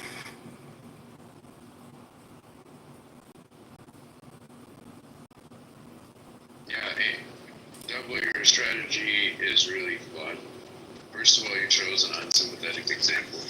there are much better ways to discuss the importance of below replacement TFR in many communities, besides referencing a hated and outlier figure. Second of all, you didn't really respond to Anson's question, which is actually much more interesting than what to do about Elon Musk or how we're different from Elon Musk. No one is going to be like Elon Musk. So it's a big failure, and you really should work with to go over some of the advanced interviewing techniques. I'm happy to provide consulting. Medicine and don't know that it's, you know, to take them down a road Motherfuckers kick me and I'll come and record you. I don't know the correct answer for this stuff here. It's sad, but unfortunately. Nifty, may I ask you questions real quick? Sure. So when you mentioned Philadelphia, is that the area where they have that like trank drug like epidemic over there where people are zombies? Yeah. Yeah, it's crazy. I'm talking about, it's like a movie. When you ride through it, if you ever come to Philadelphia and ride through it, you're not going to believe it, man. It's like really crazy. Well, I seen videos of that, and that's literally The Walking Dead. It's so random that it's just in Philadelphia. Like, why Philadelphia? That's what I always say. I always say that the mayor trying to clean it up, she had a thing where she was locking people up if they stayed like for loitering.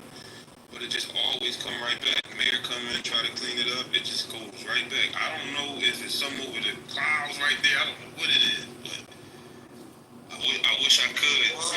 It's just random, I guess. You don't hear about that anywhere else. I ain't gonna lie, it's the same thing in San Francisco where I grew up. Tenderloin District as well as Western Addition. I grew up living on my apartment building was right on top of a leak. Cino's gonna, what's up, gang? Gang, what's up? What the fuck you say, gang? Fuck you, motherfucker. Yeah. Hey fam, you better watch your mouth. He'll be right back real quick and in a hurry. He's gonna be removed. Cino. He's a loyal friend. He's a nice guy. Bree, you can't choose a side, Bree. What the fuck? You're in that cockroach's spaces? This isn't a place for fence sitters. You need to stand on your square. You can't be in his rooms. Like, what the fuck? He's gonna turn on you one day, Bree. Hey, he's scared of me. He kicked me out, man. They kicked me out. What did you say when you got in there? I said, you better not be fucking with my peoples. He said, who was your people? I said, Pepe. And he kicked me out. Didn't I tell you Ed would be back the minute Cino came back? Who's Ed, Cino? He was over there too. Yeah, when they let me up, they let him up too. Yeah. So he probably a part of their shit. But he cool. Let me stay. He ain't said nothing. He did nothing. Yeah, he's all right. I was just wondering. Look. We gotta slaughter the tribe. We gotta leave one alive to go back and tell them what we did. That's who Ed is. You know what's funny is that there's people in here that would be in his audience, but I'm taking his audience and I'm taking that mental midgets, people that would be in his room that would make him happy. I'm making him the content. Oh, the war on drugs. Who did it affect more?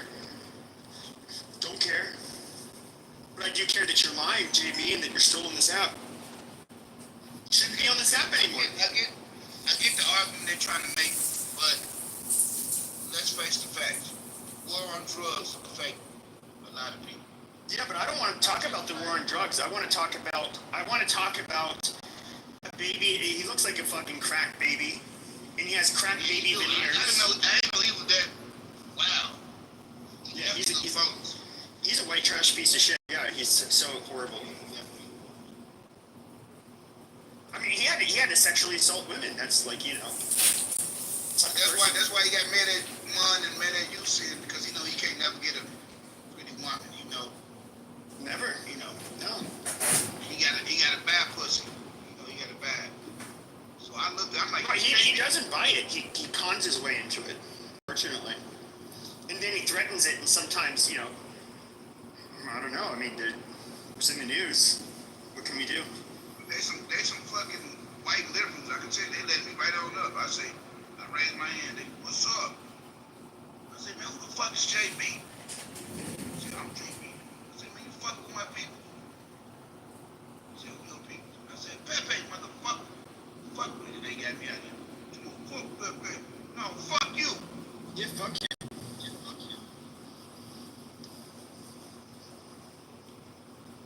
It'd be cool. Like if I lived in New York City, I would say like let's go on IG Live. You know, I just walk up in front of his place, and like this would be the funny part. It's like, hey, buddy, let's have a talk in person. And then I can just put my arm around him, his shoulder, and say, hey guys. And I can have the phone out. It's like, hey, so let's see if he's gonna say this shit in real life. He wouldn't do it. Like I can already read that. That weasel is such a fucking con. Yeah, okay, Motosker. He's not Mr. Tough Guy, but it'd be funny because it'd be an example. Wasting your It's time. like he's somebody, I think it's so Maybe transparent. you're Dr. Adams or Matt. Yeah, I would just fuck with him. Maybe you're a loser. See, I don't go on this app acting You like got a big John tough Kitover guy, so, derangement syndrome. Dude, Maybe even you're in the compared to John like Kitover 15 years ago, struggle I'm not the session. same person. I mean, like you get older, you're not nearly as fucking fast. I'm running for Congress. Like a lot of things I could rely on to like physically defend myself, like that starts to go away. And you know, I'm not somebody who has like of course, a lot of the brothers on this app would probably say like, yeah, you know, I got killers in the streets or whatever, but like, no, they don't. No, stop that. But you know, you get some guys who flex like that. But Pepe, you know, brothers like me and like Tommy, you know, we not like that. No, not you. I'm saying they exist though. Like you get they some. do exist. I'm not gonna deny that they exist. They do. Yeah. Well, I got a question for you though, Pepe. Okay, let's get off the black man. Let's get on the white man. Okay. Word. Why do I always hear? And this is what frustrates me about the white man. Y'all supposed to be so powerful and so much colonized. You coming from like my whole the Jews got y'all fucking Oh, seem no, like come everything wrong here. with y'all is because of the Jews. Sure, you know where y'all I ain't live. doing shit about it. So If why you roll don't up, make y'all sure do you come something strapped. about these Be sure to fucking shoot Jews? straight. They're such aren't they such sneaky people? I mean, we have to do something about it. You know, they're masters at debating and lots of stuff. And so, you know, they're very formidable enemy. You know, they're very, very quick-witted. That's just something you have to deal with, you know. They're natural debaters and arguers. If I ask you right now, Pepe, I'd be like, how would you solve the black problem in the inner city? Oh, you You'll know give me what? an I'm answer. looking to come in And my if I say, mom's basement. I'm Pepe, drinking how would you Miller solve High Life and smoking some weed. Do you want some? I can't answer either question because I would lose my clubhouse account. Are you part of the John Kitover derangement syndrome cheerleading squad? No, I'm just kidding. This is about a moron, Phoenix, Arizona, with brain damage from being a boxer. I mean, look, He's a racist, bigot, white supremacist, midget fraud. And I think he's funny. I like him. I think he's funny. But the point is, you know, we're here to roast people, and we're not here to be nice about it. We're here to cook. And Pepe is, you know, if we were to, I'd have to look up the recipes for cooking frog, but what I'm trying to say is, I don't need to look up the recipes because Pepe will cook himself. He's self-roasting right now. Here we go. Oh, because he's a piece of shit. He's a degenerate. And he's a liar and he's causing drama. So Also, you know, everything that Pepe says is projection. I'm the captain now. Everything. I feel like, you know, the other day I was talking shit, I was a little drunk. But now I go into the room he's in, and the poll is, who did the war on drugs affect the most? He's getting into, like, these, like, retarded, like, conversations that I feel like the super pro-black people are always in on. It's so fucking weird. Like, I get he's a New York wigger and whatnot, but... No, he's a... Like a black person kiss ass. He's an igger. He's a wannabe that is you, Matt wannabe Cole. Italian. I'm just wondering, No, he's been lying this whole time saying he was an Italian. He has zero Italian relatives. He's 100% I'm pretty sure you got Polak some and brain it looks like damage probably too. part I don't know why you were English. pretending to be so He's MAGA. 0% The most MAGA person on Italian. Clubhouse He's turns a out to be Monica. 100% fake Monica Italian. is the biggest fucking I MAGA understand it was like on he's this a app, fuck and I up with a love it. criminal record. Bigger than Ann, And, bigger like, than he's every. from And Brooklyn, Ann and her so, had a like, falling out, maybe so it's like, what does that part of tell the you? way It's he like, could that spin it even and if try you're to make himself look unified cool is on the like, president yo, or on I'm politics, one of you can still have a these, personal falling out because guineas from, you yourself are too emotionally immature to maybe I'm reconcile from Bensonhurst or some with other shit, you people know, and then, he can act like a fucking depolarize from tough guy conflict. and, like, he grew up in those streets. You could say I have but the he same didn't. problem, And he's but just I don't know, if people attack me, I baking attack back. faggot. And, Okay, and why would you want that's to how I work as one basically of go those clear. fat guineas? If somebody libels or slanders me, I I will put make them fun on of legal those people, notice so do most and white walk people. away. And that's the end of it. But, And then you're it's a such them a low problem, not a piece me of shit problem. that you Because think anybody those, can quickly those slander you. faggot guineas are cool. But the fact that I record Because they, everything that to I be listen quite to, frank, like if you're I would slandering choose me, I'm being recording you some slandering me. So pot-bellied, be careful what you say fat to fucking me. guinea Otherwise, you will balding on the suffer top of my fucking repercussions. head, fucking slob eating pasta, doing whatever, watching, sports You're already on TV, legal notice. I just screenshotted this and sent it to my law firm. We know exactly where you live, and we're ready to serve you on Monday. just a fat, greasy wop. I mean, I would rather be one of those people than be him any day of the week. At least they have a place to call home. At least they probably, the difference also is even like, let's just say they were in the mafia. Now, my grandfather, he said there's no guineas in my family. Now, both my grandmother and my grandfather on my dad's side grew up in the north end of Boston, which was primarily Italian. The French Canadians didn't have like a part of town in Boston, but you had the Irish in the south.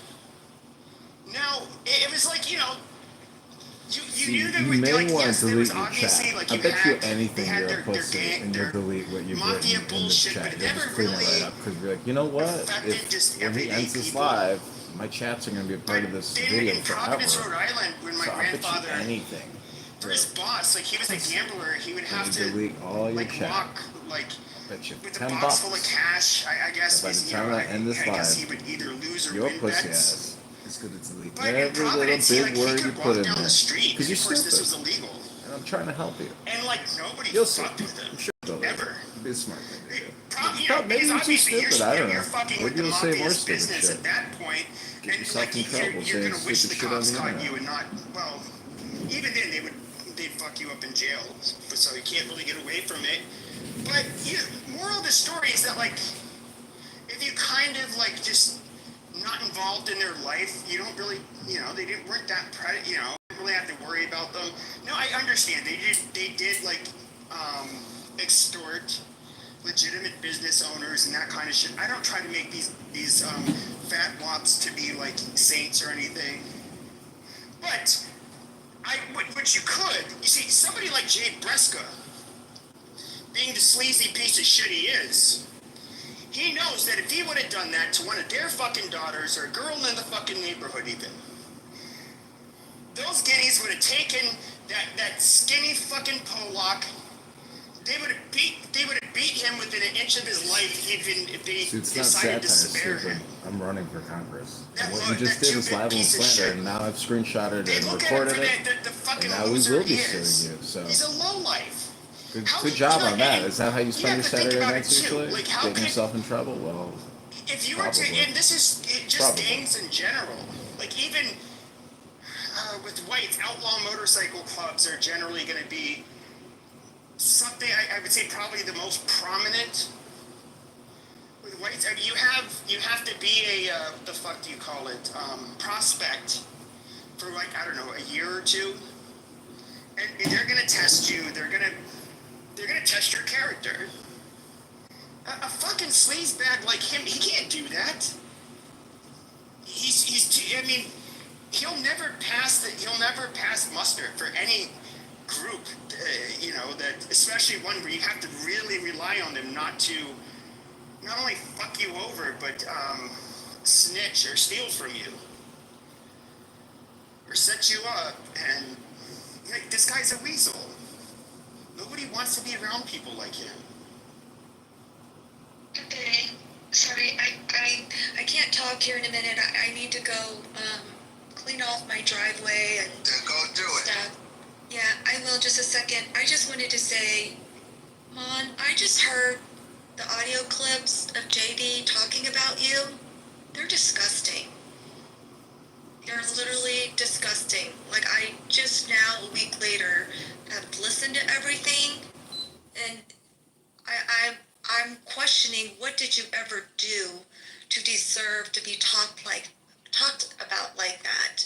And I'm sorry you have to catch a stray like that. Thank you. Wait a minute, I never did anything. what he say about to Mark? him. He's What the fuck he mad say? at Pepe, so I guess he figured Hold on. he would What'd he go say? to me for payback. Well, it's not good, and I don't want to play the clip because I don't want Mon to be triggered and upset over again. And You know what? I don't like you now for bringing that shit up. No, KK is good. No, KK is good. Stop. I love your loyalty, Sino. I love that. That's right. You protect Mon. I'm just saying, it was worse than what people had told me. What happened? What did he say? Well, I'm not going to play the clip because it's about Mon unless Mon says it's okay, but it's really... No, Nigga, who you think you is talking to KK like that, though? Just send me the clip. Yeah, send it. You can send it to Pepe, please. Thank you. Hey, bro.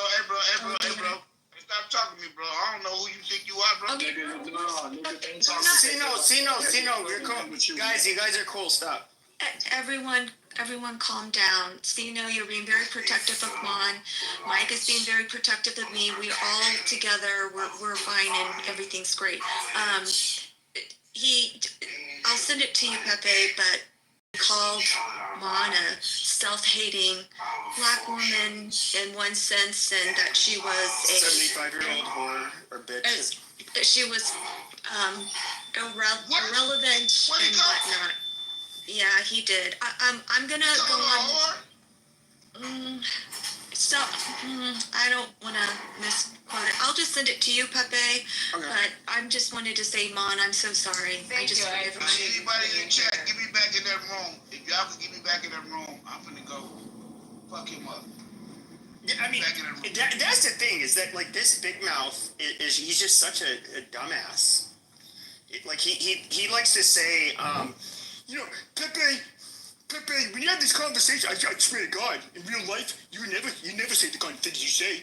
You never say the kind of... Well, I don't go up to black people like, oh, hey, black people, I know you're a church. Yeah, that's cool and all. Yes, amen.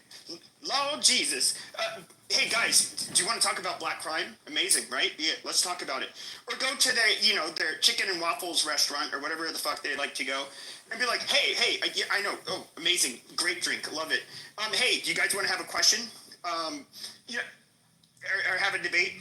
They're going to be like, what, leave me alone. Fuck you. But then people come online to have, like, the controversial conversations. And that's... In reality, that's where, like, even you black people, diaspora war stuff that, like, I think happens online way more than it does in person. Like, do you guys stop other black people and ask them, like... No, they don't. Of course they don't. And do you think, like, we like white people say, like, oh, hey, are you liberal? Are you? Yeah, like, no, we don't really do that. I think y'all do that. No, they don't. Why would you think that shit, man? You sound dumb as hell. Why? Why would you think I know plenty of white people, really. Well, yeah, but those white people, they will, like, go and, like, I used to, like, 2020, I'd wear, like, it's okay to be white shirt when I go to the store, and then I'd have, like, a Trump hat on, like, Make America Great Again, and I'm telling you, like, I was boxing up to that point, and I'm at the fucking store. I'm like, I wish a motherfucker would. Just like, go ahead, test me, bitch. Fucking test me. Go ahead. And then, oh, you're bigger than me? Amazing. That means you're like, going to be an easy victim. Actually, don't take the victim part out. I worded that wrong. But, and I'm not, I wasn't carrying a gun or anything like that, but... The thing is, though, is it's like Pepe, you gotta be careful because you might be in one of these fucking liberal states. no, I'm in a red state. Oh, I'm in a red state. So I mean, if you're like a bigger guy and thought you were gonna beat my, at that time I was still like had it in me, you know, where it's like, okay, go ahead, swing on me, bro. Like, see how this fucking plays out. But you know, it's also like I was bored. I was like inside all the fucking time all of a sudden, and all of this extreme like polarization on the media. Yeah, I was just waiting for a motherfucker to do something. But the only thing that ever happened, not one person called me out wearing, and I did this dozens of times. It's okay to be white. Red MAGA hat. And you know the only thing that happened is people would say, yo, from like even far away, and to be like, bro, and then they'd give a thumbs up, or like cashiers would be like, dude, I like your shirt. I just had an epiphany. Hold on, brother. I just had an epiphany. Maybe more of these liberal states, like Chicago, we should have more concealed carry around. Maybe these motherfuckers wouldn't act up the way they act up. If you know a motherfucker is holding, you ain't gonna try. You ain't gonna try him. Obviously. Oh, I just had an epiphany. You know what? You right, Pepe. You right. Obviously. We should be able. Where you located? Sitting on Chicago? Yeah, I'm in Chicago. Oh yeah, me too. Yeah, I'm on the south side. What, you trying to threaten me or something? No, I was just trying to see where you located. We can link up. You hear that shit? You gonna do something to me? No, we can politic though. If you want something done to you, my nigga, we can politic though. Ain't nobody gonna do nothing to me, man. And if you do, brother, guess what? I'm gonna call the police. You gonna get away about some shit I say on this. We're gonna meet up. You guys are gonna slap sacks together, and then everything will be all. Hell no, he from the rack. He from the rack. I just wanna pop. Okay, there's no guys. There's not going to be black on black violence in here. Okay, look, guys, I've been making a concerted effort not to have black on black violence or white on black violence. This is white on white. We are going to war with the predator, a retard, a narcissist, a con artist, a faker. Wait, brother. That's what we're doing. And he's white. Brother, why you want to do something to me, brother? What did I say that you don't like, brother? No, brother, we good, gang. I'm just trying to figure out. I ain't never seen you in the rooms before, nothing like that. So you feel me? I'm just trying to figure out who you is through. Is he getting arrested? You never heard about Sino? He's newer. He's new. Mike's newer here. Like he came in. He started coming in here like way after, because we haven't seen you in months, Sino. He's not. You know, that's all. He's a nice guy, just like we like you, Sino. He's a nice guy so far. Oh, okay. Well, brother. Man, we both so protected, brother. We cool. I just ain't like how you came back, KK. You feel me? No, I love Mon. I love Pepe. I love they my peoples. But yeah. Don't threaten me, brother. Just because I'm nice smoking. Yeah, you guys are cool. You guys are cool. Don't even worry about it. Don't look. Bro, this conversation's too personal, and it's not. No, we good, nigga. He from the rack. I know how the rack get down. You know how I get down. Shit, we from the same city. Yeah, we don't gotta say. Take it to somewhere else. Yeah, you guys are cool. But look, brother. Let these white people beef. I've been enjoying Pepe beefing with another white man. I've been back here. Yeah, get out of the way. Let the whites. Yeah, us whites. You know, the blacks are welcome, and you can join us in our fight against this disgusting Peckerwood JB. Fuck JB, man. Yeah, fuck JB on site anytime. Fuck that old. You know, there's so many things I wish would happen to him, which I got an account clip for saying them, so I'm not going to say them. But he's just imagine what one of those women had to go through. They're terrified. They're being held hostage, and these gross, disgusting men. Imagine like 60 of them. Well, isn't over the it course good of 2 days. He's not doing. Hold on, BB. Sure, but 60 of them So that, I guess, like 30 a day. I mean, goddamn, that is like, if you're up for 15 hours, it's like 2 an hour. I mean, I'm not a woman, but I don't like how your vagina deals with that. But here they're terrified. They're saying, like, you do anything, like, you know, I'm gonna tell everybody you're a fucking whore and that you're a prostitute, and he's doing all that shit. I mean, just imagine.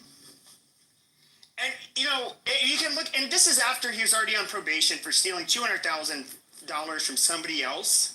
But just imagine how terrifying it was for these women.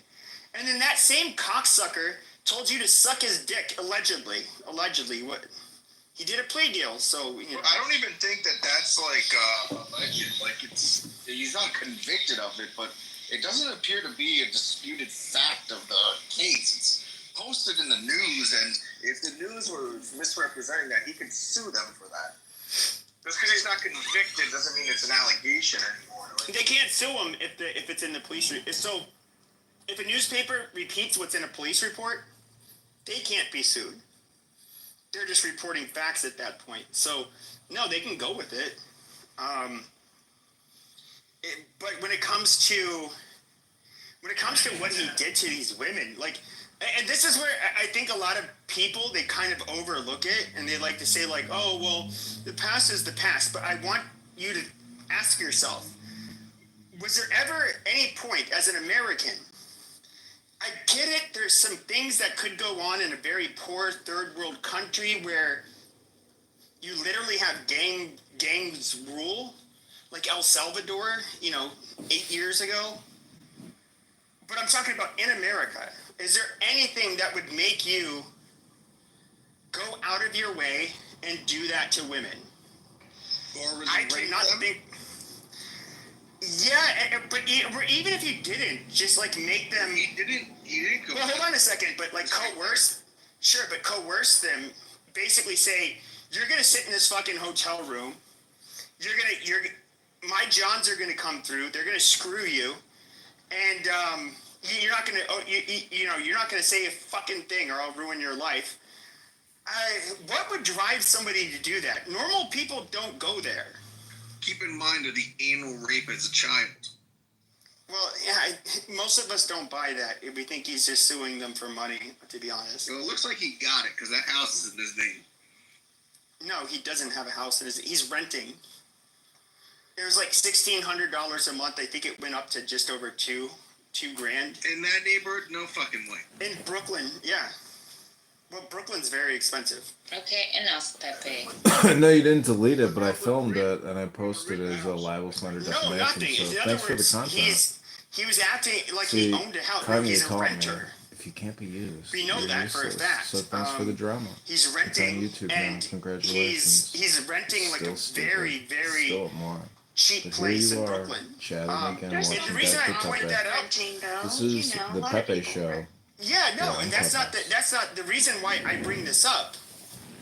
It's because, as he likes to say, I have a fat cock. I have a God damn it, BB. He has a fat cock, a fat wallet, and a fat ego. Bitch, you don't have a fat wallet, obviously. When you say fat wallet, that means, like, in my experience, meaning a fat wallet means you were at the minimum upper middle class. At a minimum. You're not middle class. You know, you're not somebody who can own a home. It means having a fat wallet means bigger than most. But he's literally somebody living off of government assistance in a place that he does not own, and where the rent is a lot cheaper than other areas of Brooklyn. He's like legitimately. His wallet is thin. And here's the thing, I don't have a lot of money, and the thing is, though, all of you guys who say, like, Pepe says all this racist shit, and you have these controversial conversations, none of you can say that I tried to be anybody's fucking guru. I did not say I have the fucking answers for anything in life. In fact, what is the purpose of life? I still don't fucking know. At this point in time, nobody can give me a satisfactory answer, but I don't like to have these metaphysical conversations in my fucking rooms. I don't fucking know. When it comes to getting rich, I don't know. I was never fucking rich. I don't know. I'm not the guy to ask. When it comes to legal advice, yep, I'm not a fucking lawyer. Sorry. When it comes to finance, yeah, fuck all about that. I mean, I can't help you there. You know, I'm somebody who's controversial. But I don't come off as somebody with authority. But what I am good at is the things that I do debate. I'm relatively well researched on, and I've discussed them a lot of times over. And so I can hold my own debating these topics. I know when to bow out. I know when to not even fucking engage. Now, a lot of these fucking retards on here, you had all of these, like in 2000 or 2020, how many of these people were fucking self-help gurus or life coaches or whatever gay fucking shit? These were con men. These people, oh shit. I'll mind you up, KJ. These people were, I mean, they're predatory. I don't know, but the one thing you guys can say about me is that you can call me deplorable because you think my views are abhorrent. Fine, that's a value judgment. I'm not gonna say, I can't disagree with you. You could say I've said racist shit, amazing, I have. You could say I'm controversial, yep. I own all of that shit. But, I don't know, fraudster, that doesn't, I'm somebody who likes to, I obviously keep a barrier between my personal life and my real, my online life on here, which effectively means I can't make money off of what I'm doing. So I'm not a grifter, long story short. I believe that you're in support of that, but I don't like that. Just for a few seconds, and I've got everything to gain. So give $10 right now to elect candidate Kitover to the 16th District of Illinois. When I think about white guys that speak the truth, the first name that popped in my head is Pepe. That's what I'm telling you. You and Tommy need to do. Y'all need to do something, man. Because I get it. You know what? You ain't afraid to say it. Yeah, the Jews kicking y'all ass, just like the white man kicking the black man. Get over to the 16th. You okay with that? Well, I think that I don't want to make this about because the thing is though is that if I was to change it to like such a controversial conversation, I do have views that a lot of people that on the far right, the far right's kind of a mixed bag, but you do have some of them that are like definitely do not like. They have a lot to say about Jews. Yep. I would say I disagree with most of what they say, but not all of it. But they sound like look. Pepper. But when it comes to the kosher right, which I would call them, and some of them even venture into the far right, I think they're also. I'm not for the kosher right, which is I won't even get into that label. Pepper, they sound just like the FBAs. The FBAs blame white men for everything, and your far right extremists, they blame the Jews for everything.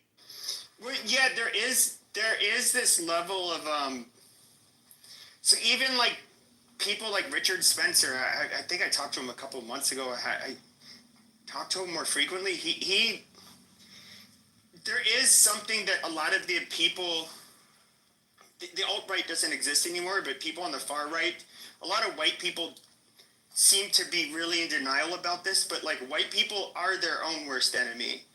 And white people absolutely have problems to fix first. Now, when it comes to, I think that, let's just look at Zionists, for example. Do I think that they put themselves in a position to like really to win, to propagate their nationalist like Sure, but they're like, yeah, their nationalist agenda. But do you absolutely control? Pepe, do you think the Jews control everything? No. I don't think it. They controlled. They could largely. I mean, they say it's an anti-Semitic trope, but they did control sectors like abso-fucking-lutely. Hollywood, Disneyland, and the music industry. Yes, they got it. I would say Hollywood. Well, I mean, you can make an argument for advertising. You can make an argument just for media in general. Okay. In the 1970s, like it was like over 70% of the media was owned or controlled by the Jews, and so everything, the Jews own everything. No. Depends on. I would say when it comes to influence, one of the precarious positions they put themselves in is that when it comes to positions of influence, they've absolutely dominated. And a lot. Do I think a lot of that was? They kind of, which is natural. They wanted to influence Americans in a way that would make them feel the safest and to be pro-Israel, of course. There's a group of people that know they small in numbers. They say, hey, we got to infiltrate this system and this culture and influence these goofy ass and dumb ass Americans to do our will. Who's at fault? Well, both parties, but I would say. Oh, just say the Americans. Americans. But I would say this: there's a lot of. See, I don't dislike Jewish people, but when it comes to groups, like I look at groups and individuals differently. I don't think Jews, even as a whole, are like a threatening force. However, I do think they're like highly capable and talented, and so they can punch way above their weight. I agree. When it comes to people like, well, sure, but hold on. When it comes to people like, I don't know, Ben Shapiro, or any, I'm just going to be realistic with you, this is where I do judge based on their ethnicity. As soon as I see that you're Jewish, I am automatically going to see what angle you're going to have. Well, no, I mean, but you have to. Just like if you're a Mormon, I absolutely have to do the same thing. I know what the Mormon stances are. Now, if I get a quote unquote progressive Mormon, I'm going to say, what is his angle? Because there are things in the Mormon church that are absolutely not tolerated. Yeah, not tolerated. And so I want to see, how are you progressive? And so I want to see, what is when it comes to, even like on Twitter or X, I get all of these, you have all of these astroturfed accounts where it's like America first. And they have like an Israeli flag and an American flag and some Jewess that's attractive in her 20s.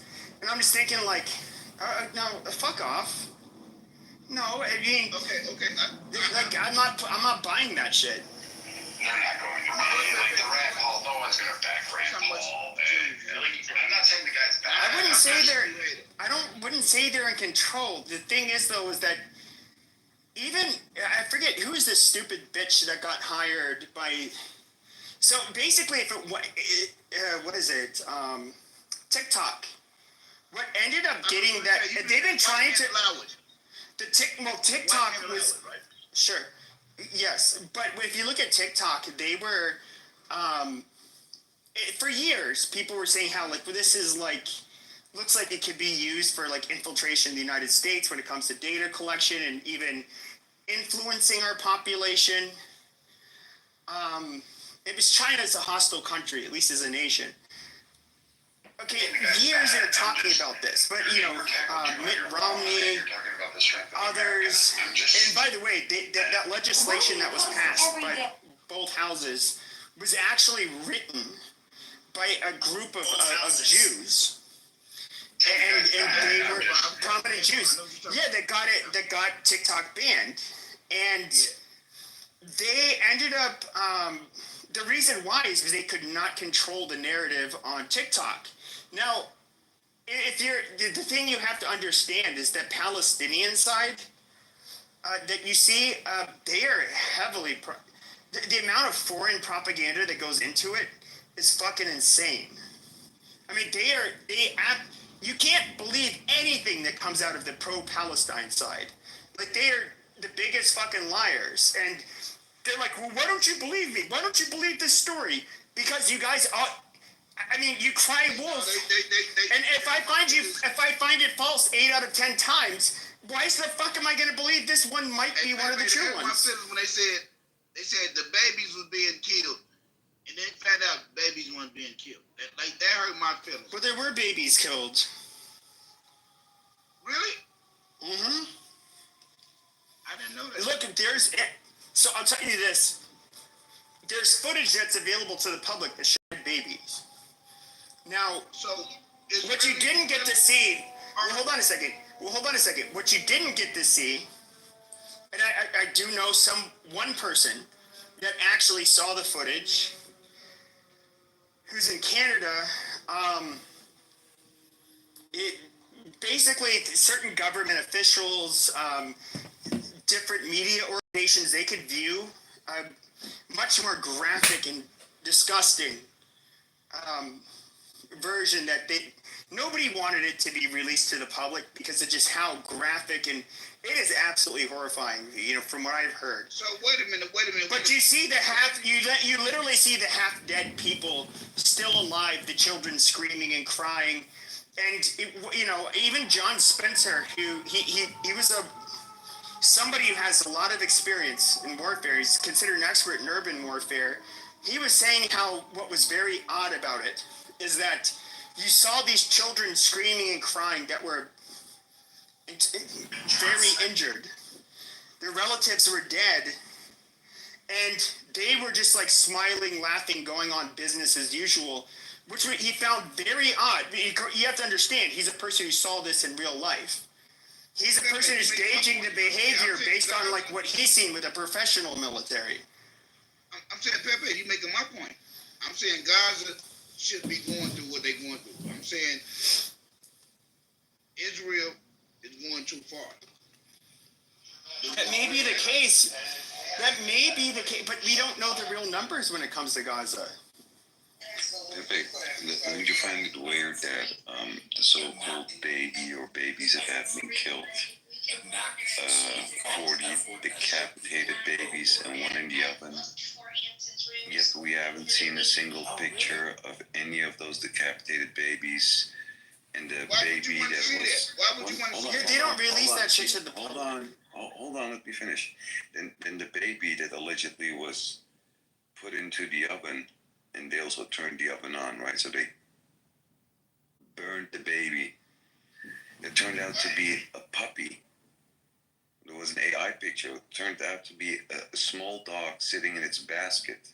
Turned out to be AI picture. All right, I don't know where this is 100%. I have to look at it. I have to look at it to verify that it's a quote-unquote 100% facts. And I'm just like, this is why I didn't want to go down this road. Like, I know normally I like having these conversations more. Pepe, respectfully, we're almost 23 months in since October the 7th, and you still have to look into something that sort of everybody that has done like 59 seconds of research knows there were no decapitated babies, there was no baby in the oven, but then you're screaming from the top of your lungs like, yeah, they killed babies. They did.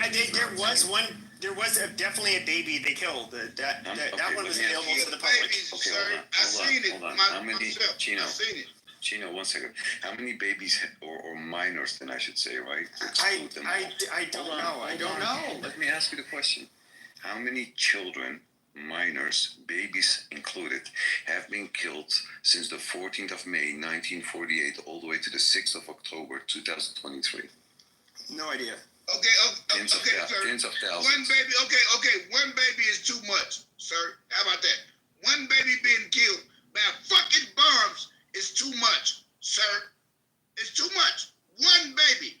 I don't give a fuck if it was 3 babies. No baby should be killed by bombs. What the fuck is you talking about? I've lived in America, sir.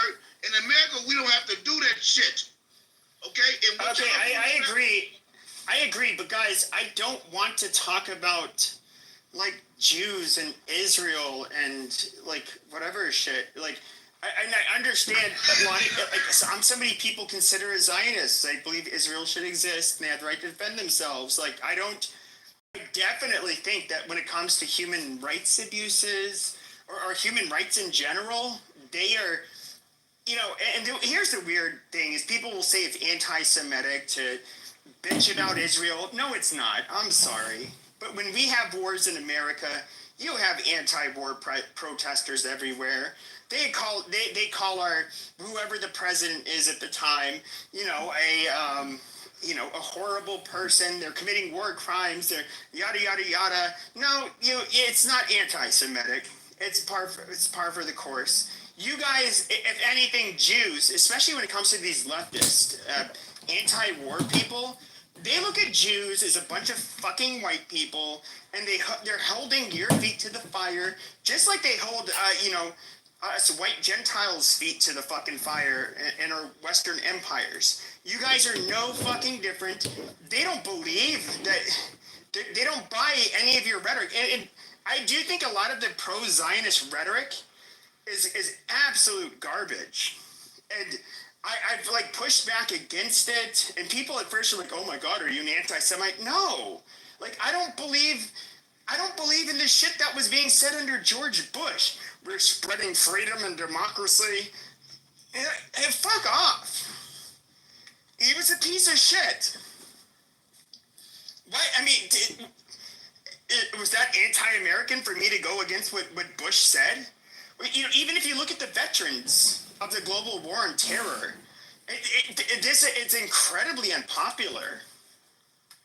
Like, so much of it was unnecessary. Go into Afghanistan, take out the Taliban, Al Qaeda, kill or capture, Osama bin Laden. Iraq, there's no reason for us to go in there. That's that. I mean, that's it. Trillions of dollars.